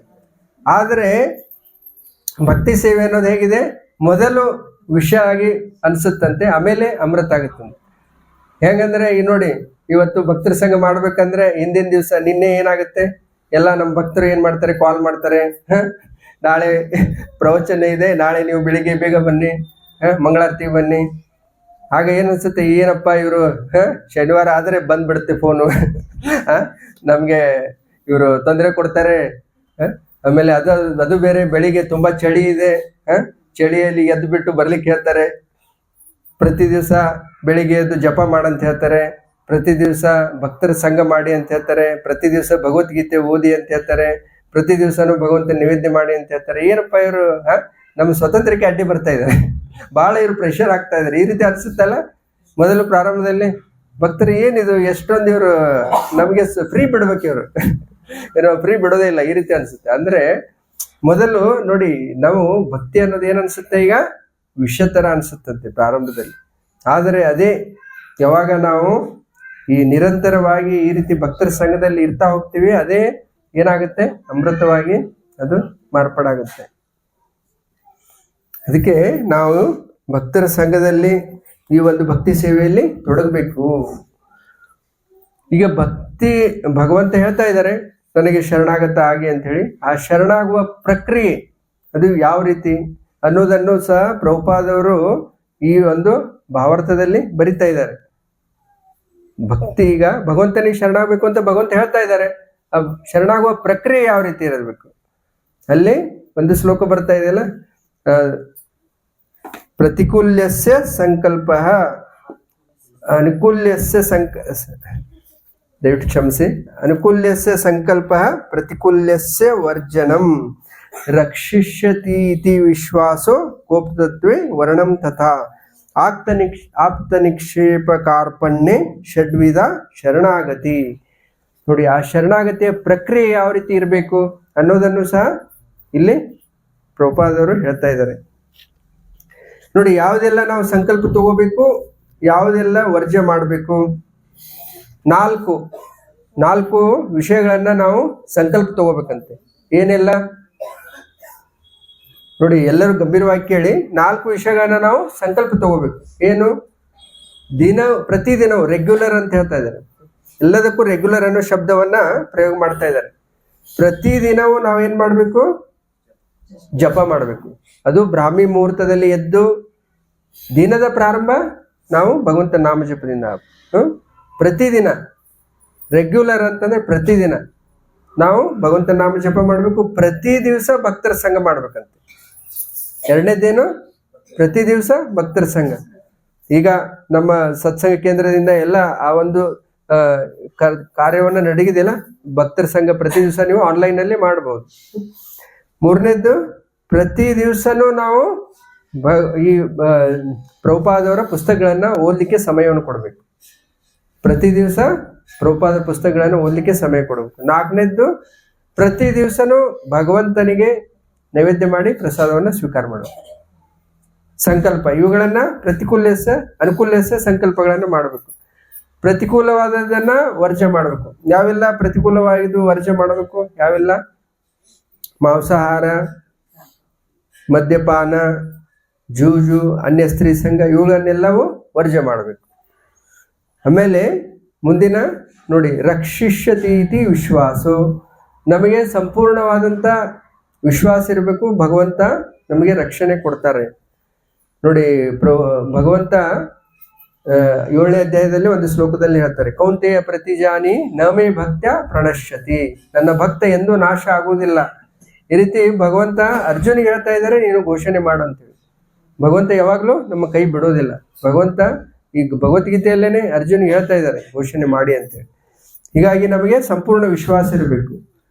ಗ್ರೂಪ್ ತತ್ವೇ ವರ್ಣಂ ತತ, ಅಂದ್ರೆ ನಮ್ಮ ನಿಜವಾದ ಸ್ವಾಮಿ ನಾಥ ಯಾರಿದ್ದಾರೆ ಭಗವಂತ ಮಾತ್ರ ಅನ್ನುವಂತ ನಮಗೆ ಸ್ವೀಕೃತಿ ಮಾಡ್ಕೊಂಡು, ಆತ್ಮ ನಿಕ್ಷೇಪ ಅಂದ್ರೆ ಸಂಪೂರ್ಣವಾಗಿ ನಾವು ಭಗವಂತನಿಗೆ ನಮ್ಮನ್ನ ಅರ್ಪಣೆ ಮಾಡ್ಕೋಬೇಕು. ಆಮೇಲೆ ಕಾರ್ಪಣ್ಯ, ವಿನಯತೆ, ವಿನಮ್ರತೆ ನಮ್ಮಲ್ಲಿ ಅಳವಡಿಸೋದು. ಈ ರೀತಿ ಶರಣಾಗತಿ ಅನ್ನೋದು ಇದು ಆಗತ್ತೆ ಅಂತ ಹೇಳ್ತಾ ಇದೆ. ಈಗ ನೋಡಿ, ಶರಣಾಗತಿ ಅಂದ್ರೆ ಏನು, ಯಾರಿಗೆ ಶರಣಾಗತಿ ಆಗಬೇಕು, ಇದ್ರ ಕುರಿತು ಒಂದು ಚಿಕ್ಕ ಕಥೆಯನ್ನ ನಾವೀಗ ಚರ್ಚೆ ಮಾಡೋಣ. ನೋಡಿ, ಶ್ರೀರಂಗಂ ಕ್ಷೇತ್ರ ಗೊತ್ತಲ್ಲ ಎಲ್ಲರಿಗೂ. ಅಲ್ಲಿ ಶ್ರೀ ರಾಮಾನುಜಾಚಾರ್ಯರು ಶ್ರೀ ಸಂಪ್ರದಾಯದ ಮೂಲ. ರಾಮಾನುಜಾಚಾರ್ಯ ಯಾರು? ರಾಮನ ಅನುಜ, ಲಕ್ಷ್ಮಣ ಸ್ವಯಂ ಭಗವಂತ. ಅಲ್ಲಿ ರಾಮಾನುಜಾಚಾರ್ಯರಾಗಿ ಭಗವಂತ ಬಂದಿದ್ರು. ರಾಮಾನುಜಾಚಾರ್ಯರು ಯಾವಾಗ ಶ್ರೀರಂಗಂದಲ್ಲಿದ್ರು, ಅವರ ಶಿಷ್ಯರು, ಹಲವಾರು ಶಿಷ್ಯರಲ್ಲಿ ಒಬ್ಬರು ಶಿಷ್ಯರಿದ್ರು ದಾಸರಥಿ ಅಂತೇಳಿ. ಅವರು ರಾಮಾನುಜಾಚಾರ್ಯ ಅತ್ಯಂತ ಪ್ರಿಯರಾದಂಥ ಶಿಷ್ಯರಲ್ಲಿ ಒಬ್ರು. ಈ ದಾಸರಥಿ ಏನಿದ್ರು, ಇವರು ತುಂಬಾ ಮಹಾನ್ ವಿದ್ವಾಂಸರಾಗಿದ್ದರು. ಇವ್ರ ಹತ್ರ ಎಷ್ಟೊಂದು ವಿದ್ವತ್ತು ಪಾಂಡಿತ್ಯ ಇತ್ತಂದ್ರೆ, ರಾಮಾನುಜಾಚಾರ್ಯರು ಯಾವಾಗ ಪ್ರವಚನವನ್ನ ಕೊಡ್ತಾ ಇದ್ರು, ಅವಾಗ ಒಂದೊಂದ್ಸರಿ ಏನಾದ್ರು ಅವ್ರಿಗೆ ಮರ್ತು ಹೋಗ್ಬಿಟ್ರೆ ಅವರು ಕೇಳ್ತಾ ಇದ್ರಂತೆ ಈ ದಾಸರಥಿಗೆ, ಈ ಶ್ಲೋಕದ ವಿವರಣೆ ಎಲ್ಲಿ ಬರುತ್ತೆ, ಈ ಶ್ಲೋಕದ ವಿವರಣೆ ಎಲ್ಲಿ ಬರುತ್ತಲ್ಲ ಅಂತ ಈ ರೀತಿ ಕೇಳಿದಾಗ ಈ ದಾಸರಥಿ ಹೇಳ್ತಾ ಇದ್ರಂತೆ, ರಾಮಾನುಜಾಚಾರ್ಯ ಗುರುಗಳೇ, ಈ ಶ್ಲೋಕದ ವಿವರಣೆ ಅಗ್ನಿ ಪುರಾಣದಲ್ಲಿ ಬರುತ್ತೆ, ಈ ಉಪನಿಷತ್ತಲ್ಲಿ ಬರುತ್ತೆ, ಈ ಒಂದು ಪದ್ಮ ಪುರಾಣ ಬರುತ್ತೆ. ಈ ರೀತಿ ಅವರು ಆ ಉಲ್ಲೇಖವನ್ನ ಅವರು ಹೇಳ್ತಾ ಇದ್ರಂತೆ. ಅಂದ್ರೆ ನೋಡಿ, ವಿಚಾರ ಮಾಡಿ, ರಾಮಾನುಜಾಚಾರ್ಯರು ಇವರಿಗೆ ಕೇಳ್ತಾ ಇದ್ರಂತೆ. ಅಂತ ಮಹಾನ್ ವಿದ್ವಾಂಸರಾಗಿದ್ರು ಈ ದಾಸರಥಿ ಅನ್ನೋರು. ಆದ್ರೆ ಈ ದಾಸರಥಿ ಅವರಿಗೆ ಒಂದು ಸರಿ ಸಂಶಯ ಬಂತಂತೆ. ಅವರಿಗೆ ಇಚ್ಛೆ ಆಯ್ತಂತೆ, ಈ ಸರ್ವಧರ್ಮಾನ್ ಪರಿತ್ಯಜ್ಯ, ಈ ಶ್ಲೋಕದ ಅರ್ಥವನ್ನ ನಾನು ನನ್ನ ಗುರುಗಳಿಂದ ಕೇಳಿ ತಿಳ್ಕೊಬೇಕಂತ. ಆಗ ಅವರು ಹೋಗ್ಬಿಟ್ಟು ರಾಮಾನುಜಾಚಾರ್ಯರಿಗೆ ಹೋಗಿ ವಿನಂತಿ ಮಾಡ್ಕೊತಾರೆ, ನೀವು ನನಗೆ ದಯವಿಟ್ಟು ಈ ಸರ್ವಧರ್ಮಾನ್ ಪರಿತ್ಯಜ್ಯ ಈ ಶ್ಲೋಕದ ಅರ್ಥವನ್ನ ನನಗೆ ಹೇಳ್ರಿ ಅಂತ. ಆಗ ರಾಮಾನುಜಾಚಾರ್ಯ ಹೇಳ್ತಾರಂತೆ, ಈ ಶ್ಲೋಕದ ವಿವರಣೆ ಕೊಡ್ಲಿಕ್ಕೆ ಪರಿಪೂರ್ಣವಾಗಿ ಶರಣಾಗತಿ ಆಗಿರಬೇಕು ಆ ವ್ಯಕ್ತಿ, ಅವರು ಮಾತ್ರ ಈ ಶ್ಲೋಕದ ವಿವರಣೆಯನ್ನು ಕೊಡ್ಲಿಕ್ಕಾಗತ್ತೆ. ಆ ಅರ್ಹತೆ ನನ್ನಲ್ಲಿಲ್ಲ.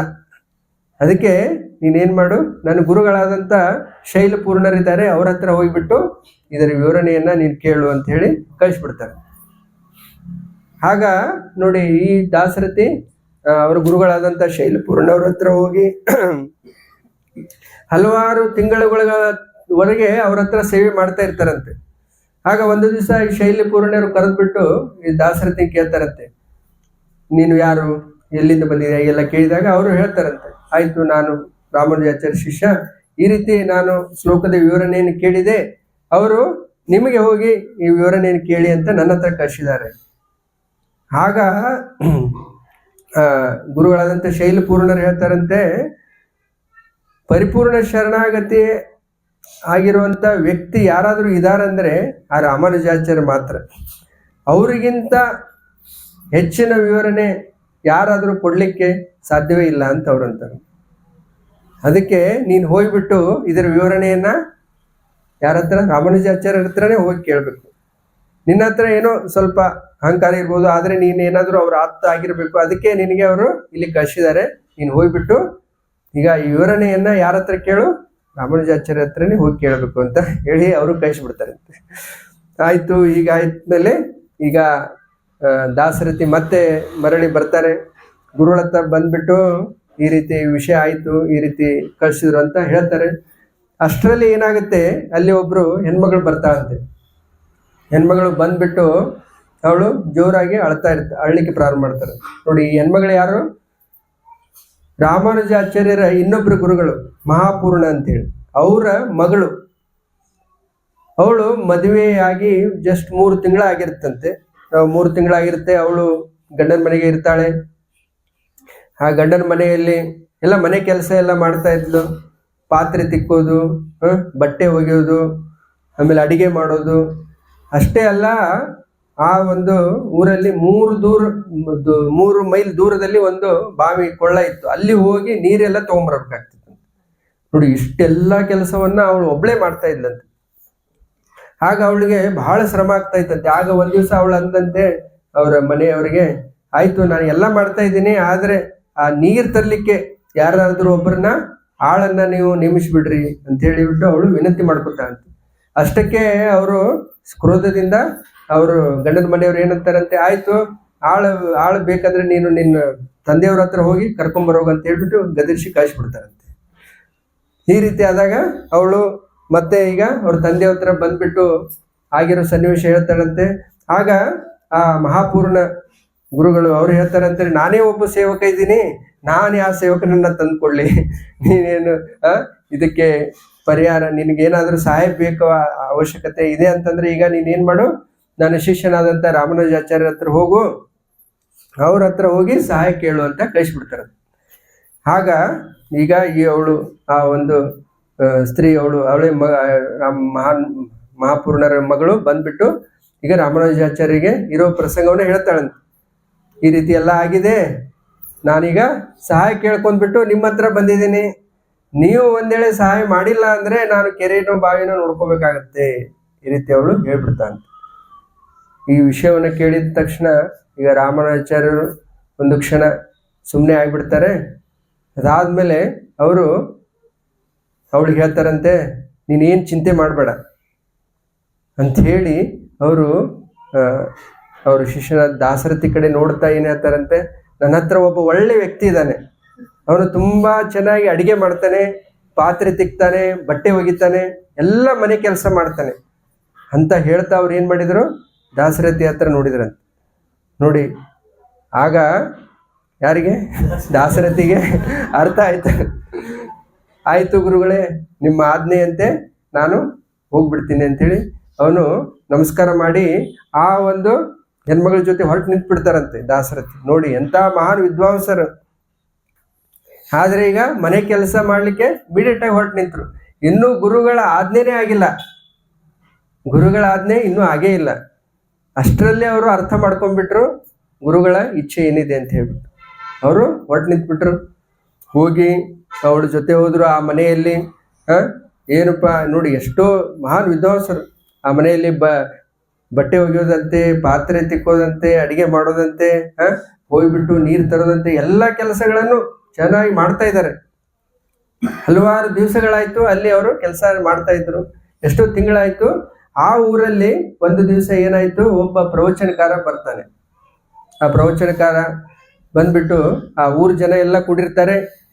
ಅವನು ಈ ಒಂದು ಭಗವದ್ಗೀತೆಯ ಸರ್ವಧರ್ಮಾನ್ ಪರಿತ್ಯಜ್ಯ ಈ ಶ್ಲೋಕದ ಮೇಲೆ ಅವನು ವಿವರಣೆಯನ್ನ ಕೊಡ್ತಾ ಇರ್ತಾನೆ ಆ ಪ್ರವಚನಕಾರ. ಆಗ ಅವನು ತಪ್ಪಾಗಿ ಅಲ್ಲಿ ವಿವರಣೆಯನ್ನು ಕೊಡ್ತಾ ಇರ್ತಾನೆ. ಈಗ ಏನಾಯ್ತು, ಈ ದಾಸರಥಿ ಕೆಲಸ ಮಾಡ್ತಾ ಇರ್ತಾನೆ ಮನೆಯಲ್ಲಿ, ಇವನು ಕೇಳಿಸ್ಕೊತಾ ಇರ್ತಾನೆ, ಏನಿದು ತಪ್ಪಾಗಿ ಇವನು ವಿವರಣೆ ಕೊಡ್ತಾ ಇದ್ದಾನಲ್ಲ. ಅವನು ಬಂದ್ಬಿಟ್ಟು ಆ ಪ್ರವಚನಕಾರ ಹೇಳ್ತಾನಂತೆ, ಆಚಾರ್ಯ ನೀವು ಇದನ್ನ ವಿವರಣೆಯನ್ನು ತಪ್ಪಾಗಿ ಕೊಡ್ತಾ ಇದ್ದೀರಿ ಅಂತ ಹೇಳಿ. ಆಗ ಪ್ರವಚನಕಾರ ನೋಡಿಬಿಟ್ಟು ಕೇಳ್ತಾನಂತೆ, ನೀನು ಯಾರು ಅಂತ ಕೇಳ್ತಾನೆ. ಆಗ ದಾಸರಥಿ ಹೇಳ್ತಾನೆ, ನಾನು ಅಡಿಗೆ ಮಾಡೋನು, ಮನೆ ಕೆಲಸ ಮಾಡೋನು, ಮನೆ ಕೆಲಸ ಮಾಡೋ ಥರ ಇರಬೇಕು, ನನಗೆ ಬಂದ್ಬಿಟ್ಟು ನೀನು ಬೋಧನೆ ಮಾಡಬೇಡ ಅಂತ ಹೇಳ್ಬಿಟ್ಟು ಗದರಿಸ್ತಾರಂತೆ. ಈಗ ಅವಮಾನ ಆಗಿ ದಾಸರಥಿ ಅವರು ಮತ್ತೆ ಹೊರಟೋಗ್ಬಿಟ್ರು. ಮತ್ತೆ ಅವನು ಪ್ರವಚನ ಕೊಡ್ತಾ ಇದ್ದಾನೆ, ಆದ್ರೆ ಅವನು ತಪ್ಪಾಗಿ ವಿವರಣೆಯನ್ನ ಕೊಡ್ತಾ ಇದ್ದಾನೆ. ನೋಡಿ, ಏನೆಲ್ಲ ತಪ್ಪಾಗಿ ವಿವರಣೆ ಕೊಡ್ತಾರೆ ಅಂದ್ರೆ ಎಕ್ಸಾಂಪಲ್ ಹೇಳ್ತೀನಿ. ಸರ್ವಧರ್ಮಾನ್ ಪರಿತ್ಯಜ್ಯ ಮಾಮೇಕಂ ಶರಣಂ ವ್ರಜ ಅಂದ್ರೆ ಭಗವಂತನ ಒಳಗಡೆ ಇರುವಂತ ಆ ಪರಮಾತ್ಮನಿಗೆ ಶರಣಾಗಿ, ಈ ರೀತಿ ಎಲ್ಲ ಭಗವಂತನವರೆಗೆ ಒಳಗಡೆ ಇರುವಂತ ಒಂದು ವಿಶೇಷ ಶಕ್ತಿಗೆ ನೀವು ಶರಣಾಗಿ, ಈ ರೀತಿ ಎಲ್ಲ ಅರ್ಥಗಳನ್ನು ಕೊಡ್ತಾ ಹೋಗ್ತಾರೆ ಬೇರೆ ಬೇರೆ. ಈ ರೀತಿ ತಪ್ಪಾಗಿ ಅಲ್ಲಿ ವಿವರಣೆಯನ್ನ ಕೊಡ್ತಾ ಇದ್ರು. ಈಗ ಇವನು ಮತ್ತೆ ಕೇಳಿಸ್ಕೊತಾ ಇದ್ದಾನೆ, ಆದ್ರೆ ಆಯ್ತು ಬಿಡು, ಬಿಟ್ಬಿಡೋಣ, ಏನು ಅವನು ಈ ರೀತಿ ಮಾಡ್ತಾ ಇದ್ದಾನೆ ಅಂತಂದ್ರೆ ಅವ್ರಿಗೆ ವಿಚಾರ ಬಂತು ದಾಸರಥಿ ಅವರಿಗೆ, ಇವನೇನೋ ತಪ್ಪ ಇವರನ್ನೇ ಕೊಡ್ತಾ ಇದ್ದಾನೆ, ಆದ್ರೆ ಅದನ್ನ ಕೇಳಿಸ್ಕೊಳ್ತಾ ಇರೋದು ಸಾವಿರಾರು ಜನ ಅದನ್ನ ಕೇಳಿಸ್ಕೊಳ್ತಾ ಇದ್ದಾರೆ. ಅವರು ಅದನ್ನ ತಪ್ಪಾಗಿ ಅರ್ಥ ಮಾಡ್ಕೊತಾರೆ, ಅವರು ತಪ್ಪ ಮಾರ್ಗ ಹಿಡಿತಾರೆ. ಅದಕ್ಕೆ ಅವನಿಗೆ ತಡ್ಕೊಳಿಕ್ ಆಗ್ಲಿಲ್ಲ. ಅವನಿಗೆ ಮತ್ತೆ ಬಂದ್ಬಿಟ್ಟು ಪ್ರವಚನಕಾರ ಹೇಳ್ತಾರಂತೆ, ಇಲ್ಲ ನೀವು ತಪ್ಪಾಗಿ ಹೇಳ್ತಾ ಇದ್ದೀರಿ ಅಂತೆ. ಆಗ ಪ್ರವಚನಕಾರ ಹೇಳ್ತಾನೆ, ಹಾಗಾದ್ರೆ ನಿನಗೆ ಸರಿ ಏನು ಗೊತ್ತಾ ಅಂತ ಕೇಳ್ತಾರೆ. ಹೌದು ನನಗೆ ಗೊತ್ತು, ಹಾಗಾದ್ರೆ ಹೇಳು ಅಂತ ಹೇಳ್ತಾರೆ. ಆಗ ನೋಡಿ ದಾಸರಥಿ ಅವರು ಇದೇ ಸರ್ವಧರ್ಮಾನ್ ಪರಿತ್ಯಜ್ಯ ಈ ಶ್ಲೋಕದ ಮೇಲೆ ತುಂಬಾ ಸೊಗಸಾಗಿ ಅಂದವಾಗಿ ವಿವರಣೆಯನ್ನ ಕೊಡ್ಲಿಕ್ಕೆ ಪ್ರಾರಂಭ ಮಾಡ್ತಾರಂತೆ.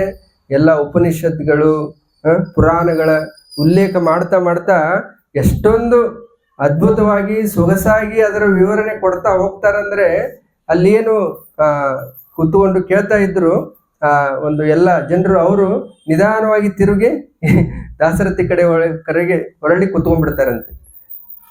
ಮತ್ತೆ ಆ ಶ್ಲೋಕದ ವಿವರಣೆ ಕೇಳ್ತಾ ನೋಡಿ, ಸಿಂಹಾಸನದ ಮೇಲೆ ಏನು ಪ್ರವಚನಕಾರ ಕುತ್ಕೊಂಡಿದ್ದ, ಪ್ರತಿಯೊಂದು ಶಬ್ದ ಕೇಳ್ತಾ ಅವನು ಸಿಂಹಾಸನದ ಮೇಲೆ ತೆಳಗೆ ಹಿಡಿತಾ ಕೊನೆಗೆ ಈ ಶ್ಲೋಕದ ವಿವರಣೆ ಮುಗಿಯೋದಕ್ಕೆ ಅವ್ರ ಪಾದಗಳ ಹತ್ರ ಬಂದು ಕುತ್ಕೊಂಡ್ಬಿಟ್ಟಿದ್ದ. ಆಗ ಈ ಪ್ರವಚನ ಮುಗುತ್ತಾ ಇದರ ವಿವರಣೆ ಕೊಟ್ಟ ತಕ್ಷಣ ಕೊನೆಗೆ ಆ ಒಬ್ಬ ಈ ಪ್ರವಚನಕಾರ ಅವ್ರ ಕಾಲ ಹತ್ರ ಬಿದ್ಬಿಟ್ಟು ಕೇಳ್ತಾನಂತೆ, ಸ್ವಾಮಿ ನೀವು ಯಾರು, ದಯವಿಟ್ಟು ಹೇಳಿ ನೀವು ಯಾರು? ನನ್ನ ಜೀವನದಲ್ಲಿ ಈ ರೀತಿ ಈ ಶ್ಲೋಕದ ವಿವರಣೆಯನ್ನ ನನ್ನ ಜೀವನದಲ್ಲೇ ನಾನು ಕೇಳಿಲ್ಲ, ದಯವಿಟ್ಟು ನೀವು ಹೇಳಿ ನೀವು ಯಾರು ಅಂತ ಹೇಳ್ಬಿಟ್ಟು ಅಂತ ಕೇಳ್ತಾನೆ. ಆಗ ನಾಚಿಕೆಯಿಂದ ದಾಸರಥಿ ಹೇಳ್ತಾರಂತೆ, ನಾನು ರಾಮಾನುಜಾಚಾರ್ಯರ ಶಿಷ್ಯ ದಾಸರಥಿ ಅಂತೇಳಿ. ಈ ಒಂದು ಶಬ್ದವನ್ನು ಕೇಳಿದ್ದೇ ತಡ ಅಲ್ಲಿರುವಂತ ಜನರು ಎಲ್ಲರೂ ಬೇಗನೆ ಅವ್ರ ಪಾದಗಳಿಗೆ ಬಿದ್ದು ಬಿಡ್ತಾರಂತೆ. ನೋಡಿ, ಅಲ್ಲಿಯವರೆಗೂ ಅಂದ್ರೆ ಅಲ್ಲಿರುವಂತ ಜನರು ಈ ಪ್ರವಚನಕಾರ ಎಲ್ಲರೂ ಕೇಳಿದ್ರು, ಮಹಾನ್ ವಿದ್ವಾಂಸ ದಾಸರಥಿ ಅನ್ನೋರು ಇದ್ದಾರೆ, ರಾಮಾನುಜಾಚಾರ್ಯ ಶಿಷ್ಯರು ಅಂತ ಹೇಳಿ. ಆದ್ರೆ ಯಾರು ನೋಡಿರಲ್ಲ. ಆದ್ರೆ ಈಗ ಅವರನ್ನ ನೋಡ್ತಾ ಇದಾರಲ್ಲ, ಹೀಗಾಗಿ ಅವರು ತುಂಬಾ ಅವರಿಗೆ ಆನಂದ ಆಗಿಬಿಡ್ತು. ನಮ್ಮೆಲ್ಲರ ಎಂತ ಪುಣ್ಯ, ನಮ್ಗೆ ನಿಮ್ಮಂತ ಮಹಾತ್ಮರ ನಮ್ಗೆ ಸಂಘ ಸಿಗ್ತಾ ಇದೆ ಅಂತ ಹೇಳಿ ಅವ್ರೆಲ್ಲರೂ ಪಾದಗಳಿಗೆ ಬಿದ್ದುಬಿಟ್ರು. ಈ ವಿಷಯ ಅಲ್ಲಿ ಆ ಗಂಡನ ಮನೆಯಲ್ಲಿರುವಂತ ಸದಸ್ಯರು ಅವ್ರಿಗೂ ಎಲ್ಲ ಗೊತ್ತಾಯ್ತು. ಅವರು ಎಲ್ಲರೂ ವೇಗವಾಗಿ ಅವರು ಎಲ್ಲ ಬಂದ್ಬಿಟ್ಟು ಅವರು ಎಲ್ಲರೂ ಆ ದಾಸರಥಿಯ ಕಾಲಗಳಿಗೆ ಬಿದ್ದುಬಿಟ್ರು. ಅವರು ಅವರ ಪಾದಗಳನ್ನ ತೊಳೆದು ಅವರಿಗೆ ಸೇವೆ ಎಲ್ಲ ಮಾಡಿದ್ರು. ಅವರು ಕ್ಷಮೆ ಕೇಳ್ತಾ ಇದ್ದಾರಂತೆ. ನಿಮ್ಮಂತ ಮಹಾತ್ಮರನ್ನ ನಾವು ನಮ್ಮ ಮನೆಯಲ್ಲಿ ಸೇವಕರಾಗಿ ಇಟ್ಕೊಂಡ್ಬಿಟ್ವಿ, ಎಷ್ಟು ಜನ್ಮಗಳವರೆಗೆ ನಾವಿನ್ನು ನರಕದಲ್ಲಿ ಕೊಳಿಬೇಕಾಗತ್ತೆ. ಈ ರೀತಿ ಅವರು ಕ್ಷಮೆಯನ್ನು ಕೇಳ್ತಾ ಇದ್ದಾರಂತೆ. ಆಯ್ತು ಅಂತ ಹೇಳಿ ಅವರೆಲ್ಲರೀಗ ಊರ ಜನರೆಲ್ಲರೂ ಅವರೆಲ್ಲ ಪಾದ ಪೂಜೆ ಎಲ್ಲ ಮಾಡಿ ಅವರನ್ನ ಪಲ್ಲಕ್ಕಿಯಲ್ಲಿ ಕುಂಡ್ರಿಸ್ಕೊಂಡ್ಬಿಟ್ಟು ಅವ್ರನ್ನ ಎಲ್ಲಿ ಕರ್ಕೊಂಡ್ಬಂದ್ರು, ರಾಮಾನುಜಾಚಾರ್ಯ ಹತ್ರ ಕರ್ಕೊಂಡ್ಬಂದ್ರಂತೆ.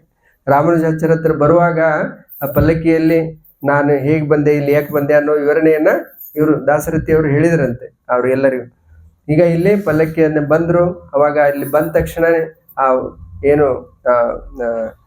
ಒಂದು ಸ್ತ್ರೀಯ ಕುಟುಂಬದವರೆಲ್ಲ ಹೋಗಿಬಿಟ್ಟು ರಾಮಾನುಜಾಚಾರ್ಯರಿಗೆ ಅವರು ಪಾದಗಳಿಗೆ ಬಿದ್ದು ಹೇಳ್ತಾರಂತೆ, ಯಾರೋ ಒಬ್ಬನ ಸೇವಕನ ಕಳಿಸಿ ಅಂತ ಹೇಳ್ಬಿಟ್ರೆ ಅಂದ್ರೆ ನೀವು ಇಂಥ ಮಹಾತ್ಮರನ್ನ ನಮ್ಮ ಮನೆಗೆ ಕಳಿಸ್ಬಿಟ್ಟಿದ್ದೀರಿ. ಈ ರೀತಿ ಅವರು ರಾಮಾನುಜಾಚಾರ್ಯರಿಗೆ ಹೋಗ್ಬಿಟ್ಟು ಪಾದಗಳಿಗೆ ಶರಣಾಗ್ತಾರೆ. ಆಗ ಪಲ್ಲಕ್ಕಿಯಿಂದ ಇಳಿದು ಈ ದಾಸರಥಿ ಬಂದ್ಬಿಟ್ಟು ದಾಸರಥಿಯವರು ರಾಮಾನುಜಾಚಾರ್ಯರಿಗೆ ಈಗ ಪ್ರಣಾಮ ಸಲ್ಲಿಸಿ, ಆಗ ರಾಮಾನುಜಾಚಾರ್ಯರಿಗೆ ದಾಸರಥಿಯವರು ಅಂತಾರಂತೆ, ಈಗಲಾದ್ರೂ ನನಗೆ ಹೇಳಿ ಸರ್ವಧರ್ಮಾನ್ ಪರಿತ್ಯಜ್ಯ ಈ ಶ್ಲೋಕದ ಅರ್ಥ ಏನು ಅಂತ ಹೇಳಿ. ಆಗ ನೋಡಿ ಅಲ್ಲಿ ರಾಮಾನುಜಾಚಾರ್ಯರು ಅಂತ ಹೇಳ್ತಾರಂತೆ, ಇಡೀ ಸೃಷ್ಟಿಯಲ್ಲಿ ಈ ಸರ್ವಧರ್ಮಾನ್ ಪರಿತ್ಯಜ್ಯ ಈ ಶ್ಲೋಕದ ಅರ್ಥ ಯಾರಾದರೂ ಅರ್ಥ ಮಾಡ್ಕೊಂಡಿದಾರಂದ್ರೆ ಅದು ದಾಸರಥಿ, ಅದು ನೀನೇ ಅಂತ ಹೇಳ್ತಾರಂತೆ. ಅಂದ್ರೆ ಏನು ನೀವೇನ್ ತಿಳ್ಕೊಂಡ್ರಿ ಇದರಿಂದ?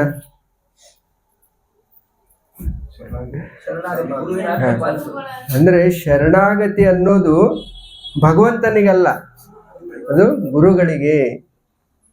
ನೋಡಿ, ಗುರುಗಳಿಗೆ ನಾವು ಎಷ್ಟರ ಮಟ್ಟಿಗೆ ನಾವು ಶರಣಾಗತ ಆಗಿದ್ದೀವಿ ಅನ್ನೋದು ತುಂಬಾ ಮುಖ್ಯ ಅಂತ. ಭಗವಂತ ಹೇಳ್ತಾ ಇದ್ದಾರೆ ಸರ್ವಧರ್ಮಾನ್ ಪರಿತ್ಯಜ್ಯ ಮಾಮೇಕಂ ಶರಣಂ ರುಜ ಅಂತ ಹೇಳ್ಬಿಟ್ಟು. ಆದರೆ ಆ ಭಗವಂತನಿಗೆ ಹೇಗೆ ಶರಣಾಗಬೇಕು ಅನ್ನೋದನ್ನ ಯಾರು ಹೇಳ್ಕೊಡ್ತಾರೆ? ಗುರು ಹೇಳ್ಕೊಡ್ತಾರೆ. ಗುರು ಯಾವಾಗೂ ನನಗೆ ಶರಣಾಗಿ ನನ್ನ ಪೂಜೆ ಮಾಡಿ ಅಂತ ಯಾವಾಗೂ ಹೇಳಲ್ಲ. ಗುರು ಏನ್ ಮಾಡ್ತಾರೆ? ಭಗವಂತನ ಪೂಜೆ ಮಾಡಿ, ಭಗವಂತನಿಗೆ ಹೇಗೆ ಪೂಜೆ ಮಾಡಬೇಕು, ಭಗವಂತನಿಗೆ ಹೇಗೆ ನೈವೇದ್ಯ ಅರ್ಪಣೆ ಮಾಡಬೇಕು, ಭಗವಂತನ ಹೇಗೆ ಸೇವೆ ಮಾಡಬೇಕು, ಭಗವಂತನ ನಾಮ ಹೇಗೆ ತಗೋಬೇಕು, ಎಲ್ಲವನ್ನು ಯಾರು ಹೇಳ್ಕೊಡ್ತಾ ಇದ್ದಾರೆ? ಆ ಗುರು ಹೇಳ್ಕೊಡ್ತಾ ಇದ್ದಾರೆ. ಹೀಗಾಗಿ ನಾವು ಎಷ್ಟರ ಮಟ್ಟಿಗೆ ನಾವು ಗುರುವಿಗೆ ಶರಣಾಗ್ತಾ ಇದ್ದೀವಿ ಅನ್ನೋದು ತುಂಬಾ ಮುಖ್ಯ ಅಂತೆ. ಆ ಗುರು ನಮಗೆ ಹಂತ ಹಂತವಾಗಿ ನಮ್ಮ ನಮ್ಮ ಮಟ್ಟದ ಅನುಗುಣವಾಗಿ ಹೇಗೆ ಶರಣಾಗಬೇಕು ಅನ್ನೋದನ್ನ ಯಾರು ಹೇಳ್ಕೊಡ್ತಾರಂತೆ? ಆ ಗುರು ಹೇಳ್ಕೊಡ್ತಾರಂತೆ. ಹೀಗಾಗಿ ಶರಣಾಗತಿ ಅನ್ನೋದು ನಾವು ಮೊದಲು ತಿಳ್ಕೋಬೇಕು. ಆ ಗುರುಗಳಿಗೆ ನಾವು ಶರಣಾಗಬೇಕಂತ ಹೇಳಿ ಆ ಗುರುವಿನ ಮಾರ್ಗದರ್ಶನದಲ್ಲಿ ನಮ್ಮ ಜೀವನವನ್ನ ನಾವು ರೂಪಿಸ್ಕೋಬೇಕಂತೆ. ಗುರುವಿನ ಮಾರ್ಗದರ್ಶನದಲ್ಲಿ ನಮ್ಮ ಜೀವನವನ್ನ ನಾವು ರೂಪಿಸ್ಕೋಬೇಕು. ಆಗ ಆ ಗುರುಗಳು ಏನ್ ಮಾಡ್ತಾರೆ? ನಮಗೆ ಆ ಭಗವಂತನ ಸೇವೆಯಲ್ಲಿ ತೊಡಗಿಸಿ ನಮ್ಮ ಜೀವನವನ್ನ ಪರಿಪೂರ್ಣ ಮಾಡ್ತಾರಂತೆ. ಹರೇ ಕೃಷ್ಣ.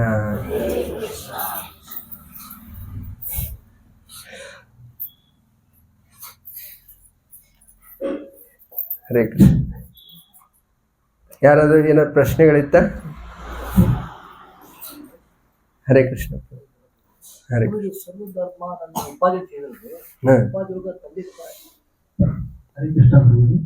ಸರ್ವಧರ್ಮ ಒಳಗಡೆ ಉಪಾಧಿ ಅಂತ ಹೇಳಿದ್ರೆ ಉಪಾಧಿಗಳು ಅಂತೇಳಿ ಅದರ ಉಪಾಧಿಗಳು ತಂದೆ ತಾಯಿಗಳು ಬರುತ್ತೆ, ಅಕ್ಕ ತಂಗಿ ಅಣ್ಣ ತಮ್ಮ ಎಲ್ಲ ಬರ್ತಾರೆ.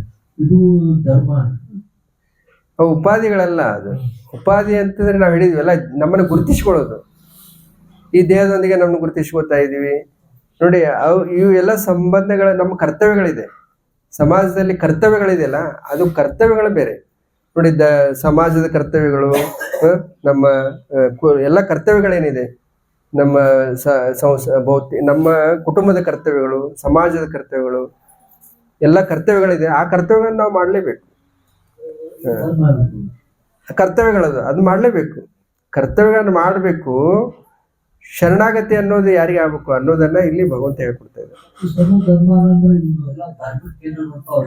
ಅದಲ್ಲ, ಅದನ್ನೇ ಹೇಳ್ತಾ ಇದೀವಲ್ಲ, ಅದನ್ನೇ ಮೊದಲು ವಿವರಣೆ ನೋಡಿ. ಹಿಂದೂ, ಮುಸ್ಲಿಂ, ಕ್ರಿಶ್ಚಿಯನ್ ಈ ರೀತಿ ಎಲ್ಲ ಪ್ರಶ್ನೆಗಳು ಬರ್ತಾ ಇದೆಯಲ್ಲ, ಇದು ದೇಹಕ್ಕೆ ಸಂಬಂಧಪಟ್ಟಂತ ಧರ್ಮಗಳು. ದೇಹದೊಂದಿಗೆ ನೋಡಿ, ನಾವು ಒಬ್ಬ ಹಿಂದೂ ಇದ್ದಾನೆ, ಇವನು ಮುಸ್ಲಿಂ ಇದ್ದಾನೆ, ಇವನು ಕ್ರಿಶ್ಚಿಯನ್ ಇದ್ದಾನೆ ಅಂತೇಳಿ ಹೇಗೆ ಗುರುತಿಸ್ತಾ ಇದ್ದೀವಿ?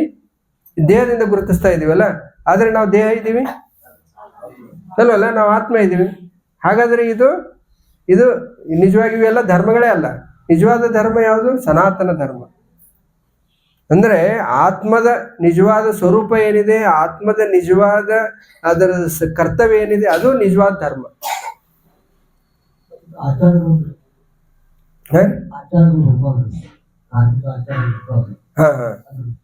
ಆಚರಣೆಗಳೆಲ್ಲ ಮಾಡ್ಬೇಕು. ಆಚರಣೆಗಳನ್ನೆಲ್ಲ ನಾವು ಮಾಡ್ಬೇಕು. ಸಂಸ್ಕಾರಗಳಿದೆ ನೋಡಿ, ನಮ್ಮ ಕುಟುಂಬದಲ್ಲಿ ಕೆಲವು ಸಂಸ್ಕಾರಗಳಿರುತ್ತೆ. ಆ ಸಂಸ್ಕಾರಗಳನ್ನೆಲ್ಲ ಮಾಡ್ಬೇಕು. ನಮ್ಮ ಗೃಹಸ್ಥ ಕುಟುಂಬದ ಸಂಸ್ಕಾರಗಳ ಕರ್ತವ್ಯಗಳ ಕಾರ್ಯಗಳಿರುತ್ತಲ್ಲ, ಧಾರ್ಮಿಕ ಕಾರ್ಯಗಳನ್ನ ಅವನ್ನೆಲ್ಲ ಮಾಡಬೇಕು.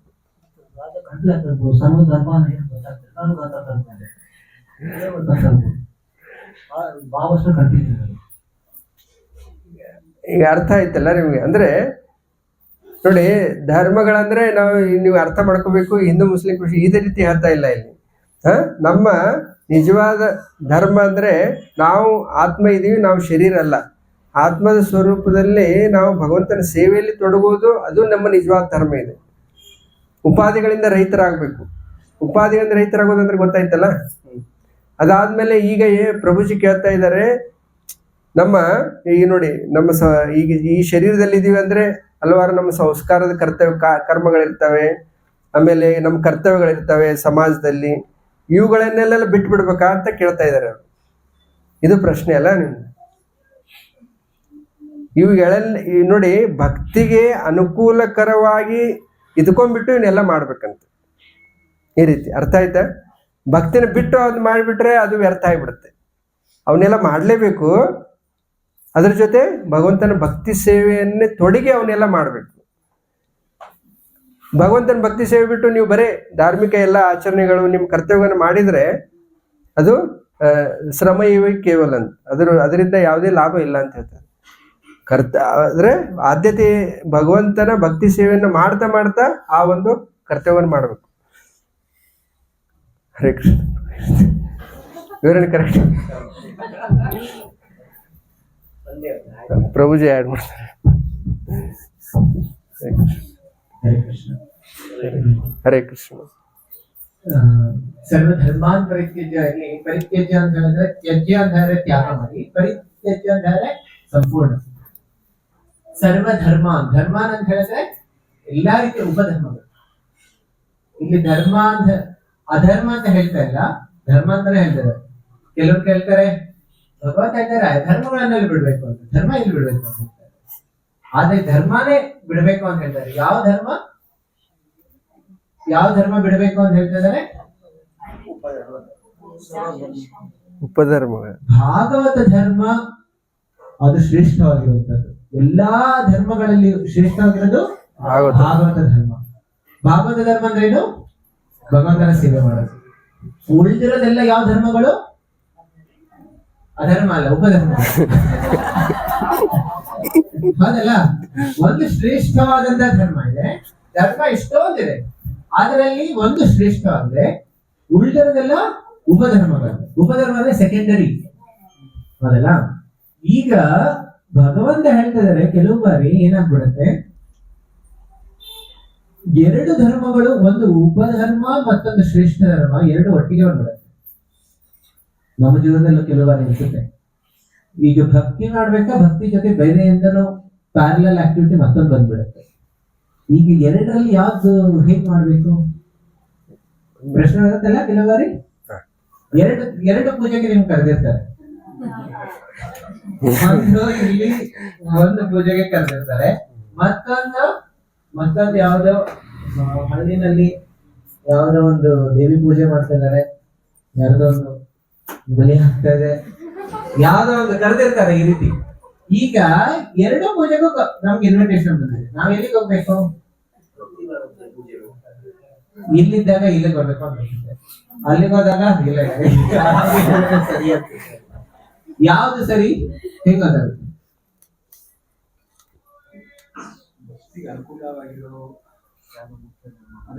ಅದಕ್ಕೋಸ್ಕರ ಭಗವಾನ್ ಹೇಳ್ತಾರೆ ಸರ್ವಧರ್ಮಾನ್ ಪರಿತ್ಯಜ್ಯ. ಈ ಶ್ಲೋಕದ ಅರ್ಥ ಏನು ಅಂತ ಹೇಳಿದ್ರೆ, ಶ್ರೇಷ್ಠವಾಗಿರುವಂತ ಭಾಗವತ ಧರ್ಮ ಬಿಟ್ಟು ಉಳಿದಿರೋ ಧರ್ಮ ಎಲ್ಲ ಏನು ಪರಿತ್ಯಜ್ಯ ಅಂತ ಹೇಳ್ತಾರೆ. ಯಾಕೆ? ಇದಕ್ಕೆ ನೀವು ಹೇಳ್ಬೋದು ಪ್ರಭುಜಿ ಇದು ನಿಮ್ಮ ವಿವರಣೆ ಇರಬೇಕು. ಇದು ಭಗವಂತನ ವಿವರಣೆ. ಇದಕ್ಕೇನು ಉದಾಹರಣೆ? ಅದರ ಉದಾಹರಣೆ ಇದಕ್ಕೆ ಯಾರಾದ್ರೂ ಹೇಳ್ಬೋದು? ಸರ್ವಧರ್ಮಾನ್ ಪರಿತ್ಯಜ್ಯ ನೋಡಿ, ನಾನು 2-3 ಉದಾಹರಣೆ ಕೊಡ್ತೀನಿ.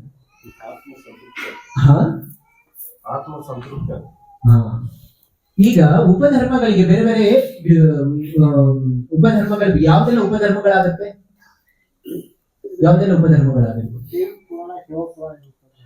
ಬೇರೆ ಬೇರೆ ದೇವಿ ದೇವತೆಗಳ ಆರಾಧನೆ ಮಾಡೋದು ಒಂದು ಉಪಧರ್ಮ ಆಗಿರ್ಬೋದು. ಮತ್ತೇನು?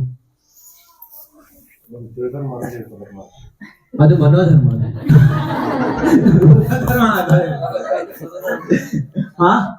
ಸಮಾಜ ಸೇವಾ ಅದು ಒಂದಾಗಿರ್ಬೋದು ಧರ್ಮ, ಯಾಕೆಂದ್ರೆ ಅದು ಇಲ್ಲ ಜೀವಿಗಳಿಗೆ. ಮತ್ತೇನು ಧರ್ಮ? ಕುಟುಂಬ ಧರ್ಮ ಅದು ಒಂದು. ನಮ್ಮ ಕುಟುಂಬದವ್ರನ್ನ ನೋಡ್ಕೊಳ್ಳೋದು ಅದು ಒಂದು ಧರ್ಮ, ಆದ್ರೆ ಉಪಧರ್ಮ. ಆಮೇಲೆ ದೇಶದ್ದು ಉಪಧರ್ಮನೇ ಆಗೋಗ್ಬಿಡುತ್ತೆ. ಯಾಕಂದ್ರೆ ಪರೋಧರ್ಮದ ಕೆಳಗಡೆ ಎಲ್ಲ ಉಳಿದಿರೋದೆಲ್ಲ ಧರ್ಮಗಳು ಏನಾಗ್ಬಿಡುತ್ತೆ? ಉಪಧರ್ಮ ಆಗೋಗ್ಬಿಡುತ್ತೆ. ಈಗ ಒಂದು ಪ್ರಶ್ನೆ ನೋಡಿ, ರಾವಣ ಮತ್ತು ವಿಭೀಷಣ ಕೇಳ್ತಾ ಇದ್ದಾನೆ, ನನಗೆ ರಾವಣ ಹೇಳ್ತಾ ಇದ್ದಾರೆ ನನಗೆ ಕೊಲ್ಲೋದಕ್ಕೆ ಈಗ ರಾಮ ಬಂದಿದ್ದಾನೆ ಅಯೋಧ್ಯೆಗೆ. ಈಗ ನೀನು ನನ್ನ ತಮ್ಮ ಆಗಿದೆಯಾ, ನಿನ್ನ ಧರ್ಮ ಏನು? ಅಣ್ಣನ ರಕ್ಷಣೆ ಮಾಡು, ಅಣ್ಣನ ಸೇವೆ ಮಾಡು. ಈಗ ವಿಭೀಷಣ ಹೇಳ್ತಾ ಇದ್ದಾನೆ ಇಲ್ಲ, ರಾಮ ಮಾಡ್ತಾ ಇರೋದು ಸರಿ ಇದೆ, ನೀನ್ ತಪ್ಪು ಮಾಡ್ತಾ ಇದೀಯ ಅಂತ. ಈಗ ವಿಭೀಷಣ ಏನಂತ ಹೇಳಿದ್ರೆ, ನೀನ್ ಮಾಡ್ತಾರ ತಪ್ಪು, ನಾನು ನಿನ್ನ ಪಾರ್ಟಿ ಬಿಟ್ಟು ಹೋಗ್ತಾ ಇದ್ದೀನಿ ಅಂತ. ಆಕ್ಚುಲಿ ರಾವಣ ಹೇಳ್ತಾನೆ, ನಿನ್ನ ಇಲ್ಲೇ ಕೊಂದು ಹಾಕ್ಬಿಡ್ತೀನಿ ಅಂತ ರಾವಣ ವಿಭೀಷಣ ಹೇಳ್ತಾರೆ. ಆದ್ರೆ ಸ್ವಲ್ಪ ಅದ್ರ ಕನಿಕರ ಬಿಟ್ಟು, ಆಯ್ತು ನಿನ್ನ ಕೊಂದು ಹಾಕೋದಕ್ಕೆ ನನ್ಗೆ ಮನ್ಸಿಲ್ಲ, ನಿನ್ನ ಈ ರಾಜ್ಯದಲ್ಲಿ ಒಂದು ಕ್ಷಣ ನೀನು ಇರಬಾರ್ದು, ಹೋಗ್ಬಿಡು ಅಂತ ಹೇಳಿ ಬಿಟ್ಬಿಡ್ತಾನೆ. ವಿಭೀಷಣ ಏನ್ ಮಾಡ್ತಾನೆ, ರಾಮನಿಗೆ ಶರಣಾಗ್ತಾನೆ. ಇಲ್ಲಿ ಅವನು ಯಾರನ್ನ ತ್ಯಾಗ ಮಾಡಿ ರಾಮನ ಸೇವೆ ಮಾಡ್ತಾ ಇದ್ದಾನೆ, ಒಬ್ಬ ಧರ್ಮ ತ್ಯಾಗ ಮಾಡ್ತಾನೆ. ಪ್ರಹ್ಲಾದ್ ಮಹಾರಾಜ್ ಯಾರನ್ನ ತ್ಯಾಗ ಮಾಡ್ತಾ ಇದ್ದಾರೆ, ತಂದೆಯನ್ನ ತ್ಯಾಗ ಮಾಡಿ ಯಾರ ಸೇವೆ ಮಾಡ್ತಿದ್ದಾರೆ, ಭಗವಂತನ ಸೇವೆ ಮಾಡ್ತಾರೆ. ಯಾಕಂದ್ರೆ ಅವ್ರ ತಂದೆ ಅವ್ರಿಗೆ ಹೇಳ್ತಾ ಇದ್ರು ಭಕ್ತಿ ಮಾಡ್ಬೇಡ ಅಂತ. ಅದಕ್ಕೋಸ್ಕರ ಆ ಭಗವಂತನ ಕೃಪೆ ಅವ್ರ ತಂದೆಗೂ ಸಿಗೋಂಗೆ ಪ್ರಹ್ಲಾದ್ ಮಹಾರಾಜ್ ಮಾಡೋದು. ಈಗ ಮತ್ತೊಂದು ಉದಾಹರಣೆ ಕೊಡ್ತೀನಿ. ತಾಯಿಯ ತ್ಯಾಗ ಮಾಡಿ ಭಗವಂತನ ಸೇವೆ ಮಾಡಿರೋದು ಯಾರಾದ್ರೂ ಇದ್ದಾರೆ? ತಂದೆದು ಓಕೆ, ಆದ್ರೆ ಧ್ರುವ ಮಹಾರಾಜ್ ತಾಯಿನೇ ಹೇಳ್ಕೊಟ್ಟಿದ್ದು ಭಗವಂತನ ಸೇವೆ ಮಾಡೋದು. ಆಗ ಯಾವಾಗ ಭಗವಂತನ ವಿರುದ್ಧವಾಗಿ ತಾಯಿ ಹೇಳ್ತಾರೆ, ಆ ತಾಯಿಯನ್ನು ತ್ಯಾಗ ಮಾಡಿ ಭಗವಂತನ ಸೇವೆ ಮಾಡ್ತಾರೆ. Very good.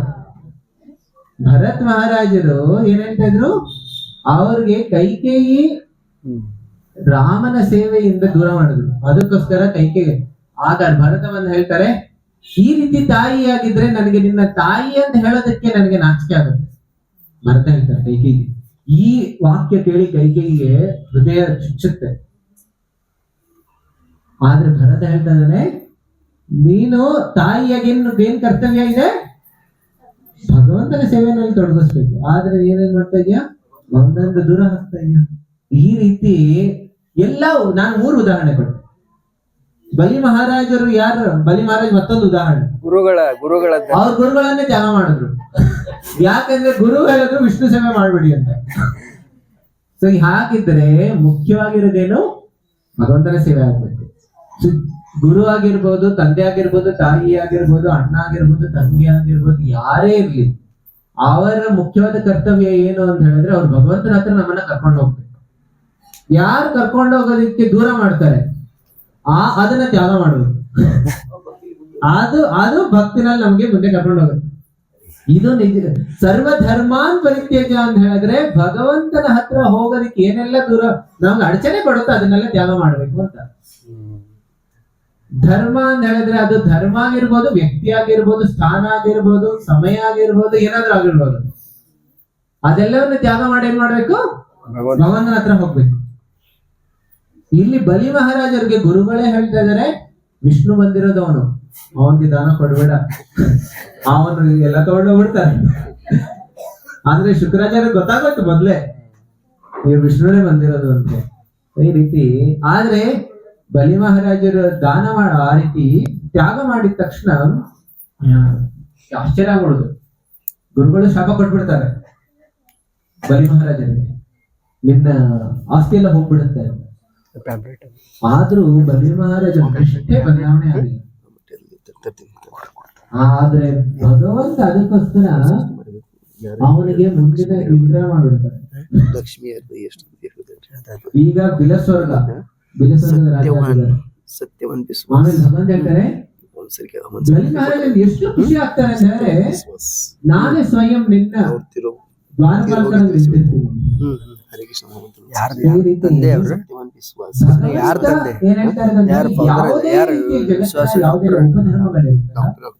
ಅದು ಸರ್ವಧರ್ಮಾನ್ ಪರಿತ್ಯಜ.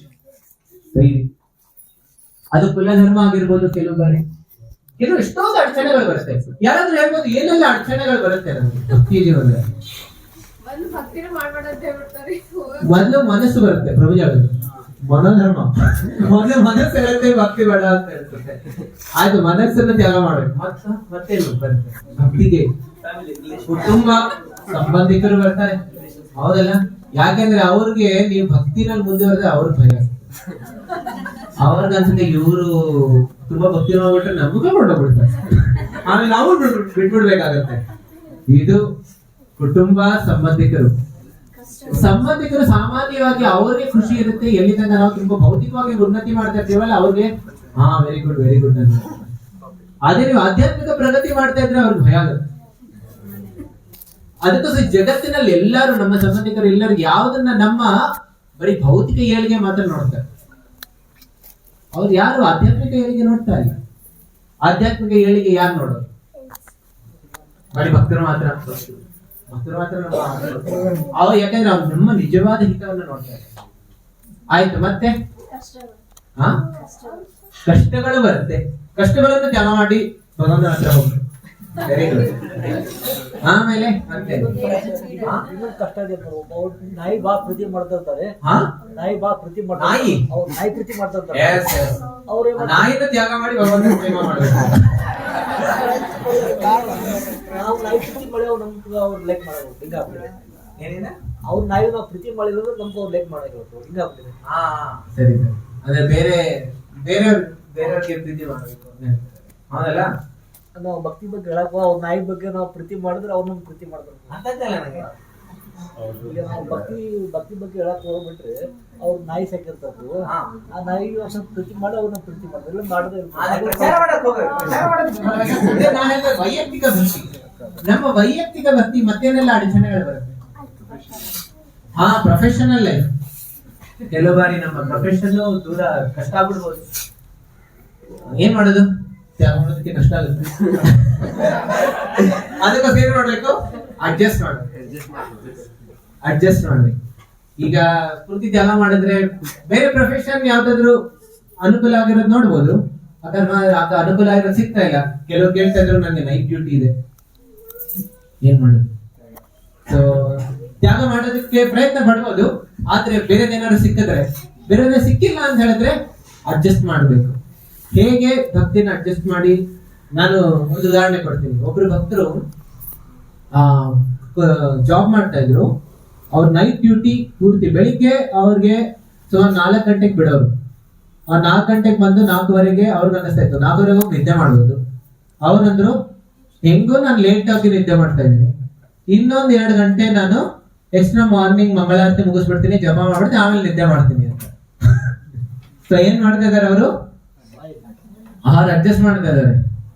ನೈಟ್ ಡ್ಯೂಟಿ ಬಿಡೋದಕ್ಕೆ ಆಗೋದಿಲ್ಲ ಅವ್ರಿಗೆ ಅವರ ಸನ್ನಿವೇಶದಲ್ಲಿ, ಆದ್ರೆ ಅವರು ಅಡ್ಜಸ್ಟ್ ಮಾಡಿ ಭಕ್ತಿಯನ್ನು ಮಾಡ್ತಾ ಇದ್ದಾರೆ. ಮತ್ತೇನಾದ್ರು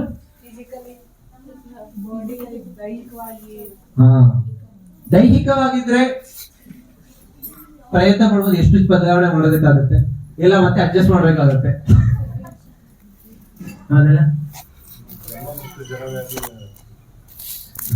ಅದೆಲ್ಲ ತೊಂದರೆಗಳು. ನಾನು ಹೇಳ್ತಾ ಇರೋದು ಅಡಚಣೆಗಳು.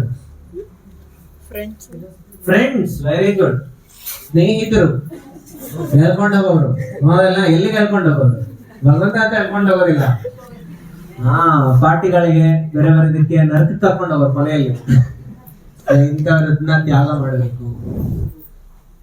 ಕೆಲವು ಬಾರಿ ಫಿಲಾಸಫಿಕಲ್ ಡೌಟ್, ಸಂಶಯ ಮತ್ತೆ ಕೆಲವರು ಇರ್ತಾರೆ. ಜಗತ್ತಿನಲ್ಲಿ ತುಂಬಾ ಫೇಮಸ್ ಸೆಲೆಬ್ರಿಟೀಸ್ ಇರ್ತಾರೆ.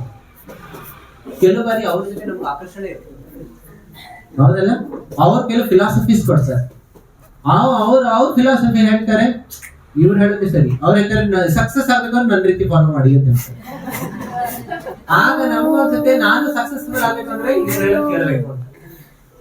ಅದಕ್ಕೋಸ್ಕರ ಇಲ್ಲಿ ಭಗವಂತ ಹೇಳ್ತಾ ಇರೋದು, ಇವ್ರನ್ನೆಲ್ಲ ನಮ್ಮ ಜೀವನದಲ್ಲಿ ಹೀರೋಸ್ ಮಾಡ್ಕೊಳ್ಬಾರ್ದು, ಭಗವಂತನ ಹೀರೋ ಮಾಡ್ಕೊಳ್ಬೇಕು. ಭಗವಂತ ಹೇಳ್ಕೊಟ್ಟಿರುವಂತಹ ಉಪದೇಶವನ್ನ ನಾವು ತಿಳ್ಕೊಳ್ಬೇಕು. ಇಲ್ಲ ಅಂತ ಹೇಳಿದ್ರೆ ಇವ್ರನ್ನೆಲ್ಲ ಇದನ್ನೆಲ್ಲ ತ್ಯಾಗ ಮಾಡಿ ಅಂತ ಹೇಳ್ತಾರೆ. ಅದೆಲ್ಲ ಬೇರೆ ಬೇರೆ ರಾಂಗ್ ಫಿಲಾಸಫೀಸ್, ರಾಂಗ್ ಪ್ರಪೌಂಡರ್ಸ್, ಇವರನ್ನೆಲ್ಲ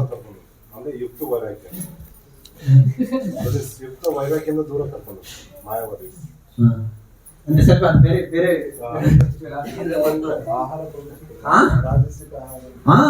ಅದನ್ನು ಯಾವುದು ನಮ್ಮ ಭಕ್ತಿಗೆ ಅನಾನುಕೂಲ ಆಗುತ್ತೆ ಅದೆಲ್ಲವನ್ನು ತ್ಯಾಗ ಮಾಡಬೇಕು. ಅದಕ್ಕೋಸ್ಕರ ಭಕ್ತಿ ಕೇಂದ್ರವಾಗಿರಬೇಕು ಜೀವನದಲ್ಲಿ. ಉಳಿದಿರೋದೆಲ್ಲ ಸರೌಂಡಿಂಗ್, ಅದಕ್ಕೆ ಯಾವ್ದೆಲ್ಲ ಸುಖ, ಅದಕ್ಕೆ ಯಾವ್ದೆಲ್ಲ ಅನುಕೂಲ ಆಗುತ್ತೆ ಆ ರೀತಿ ನಮ್ಮ ಜೀವನವನ್ನ ನಾವು ರೂಪಿಸ್ಕೊಳ್ಬೇಕು. ಇದು ಸರ್ವಧರ್ಮಾನ್ ಪರಿತ್ಯಜ್ಯ ಅಂದ್ರೆ ಯಾವ್ದೆಲ್ಲ ಭಕ್ತಿಗೆ ಅನಾನುಕೂಲತೆ ಇದೆ ಅದನ್ನ ಹರಿ ಬೋಲ್ ಅಂತ ಹೇಳಿ ಬಾವಿಗೆ ಹಾಕ್ತಾರೆ. ಹರೇ ಕೃಷ್ಣ. ಇಲ್ಲ ಪ್ರಭುಪಾದ ಕಿ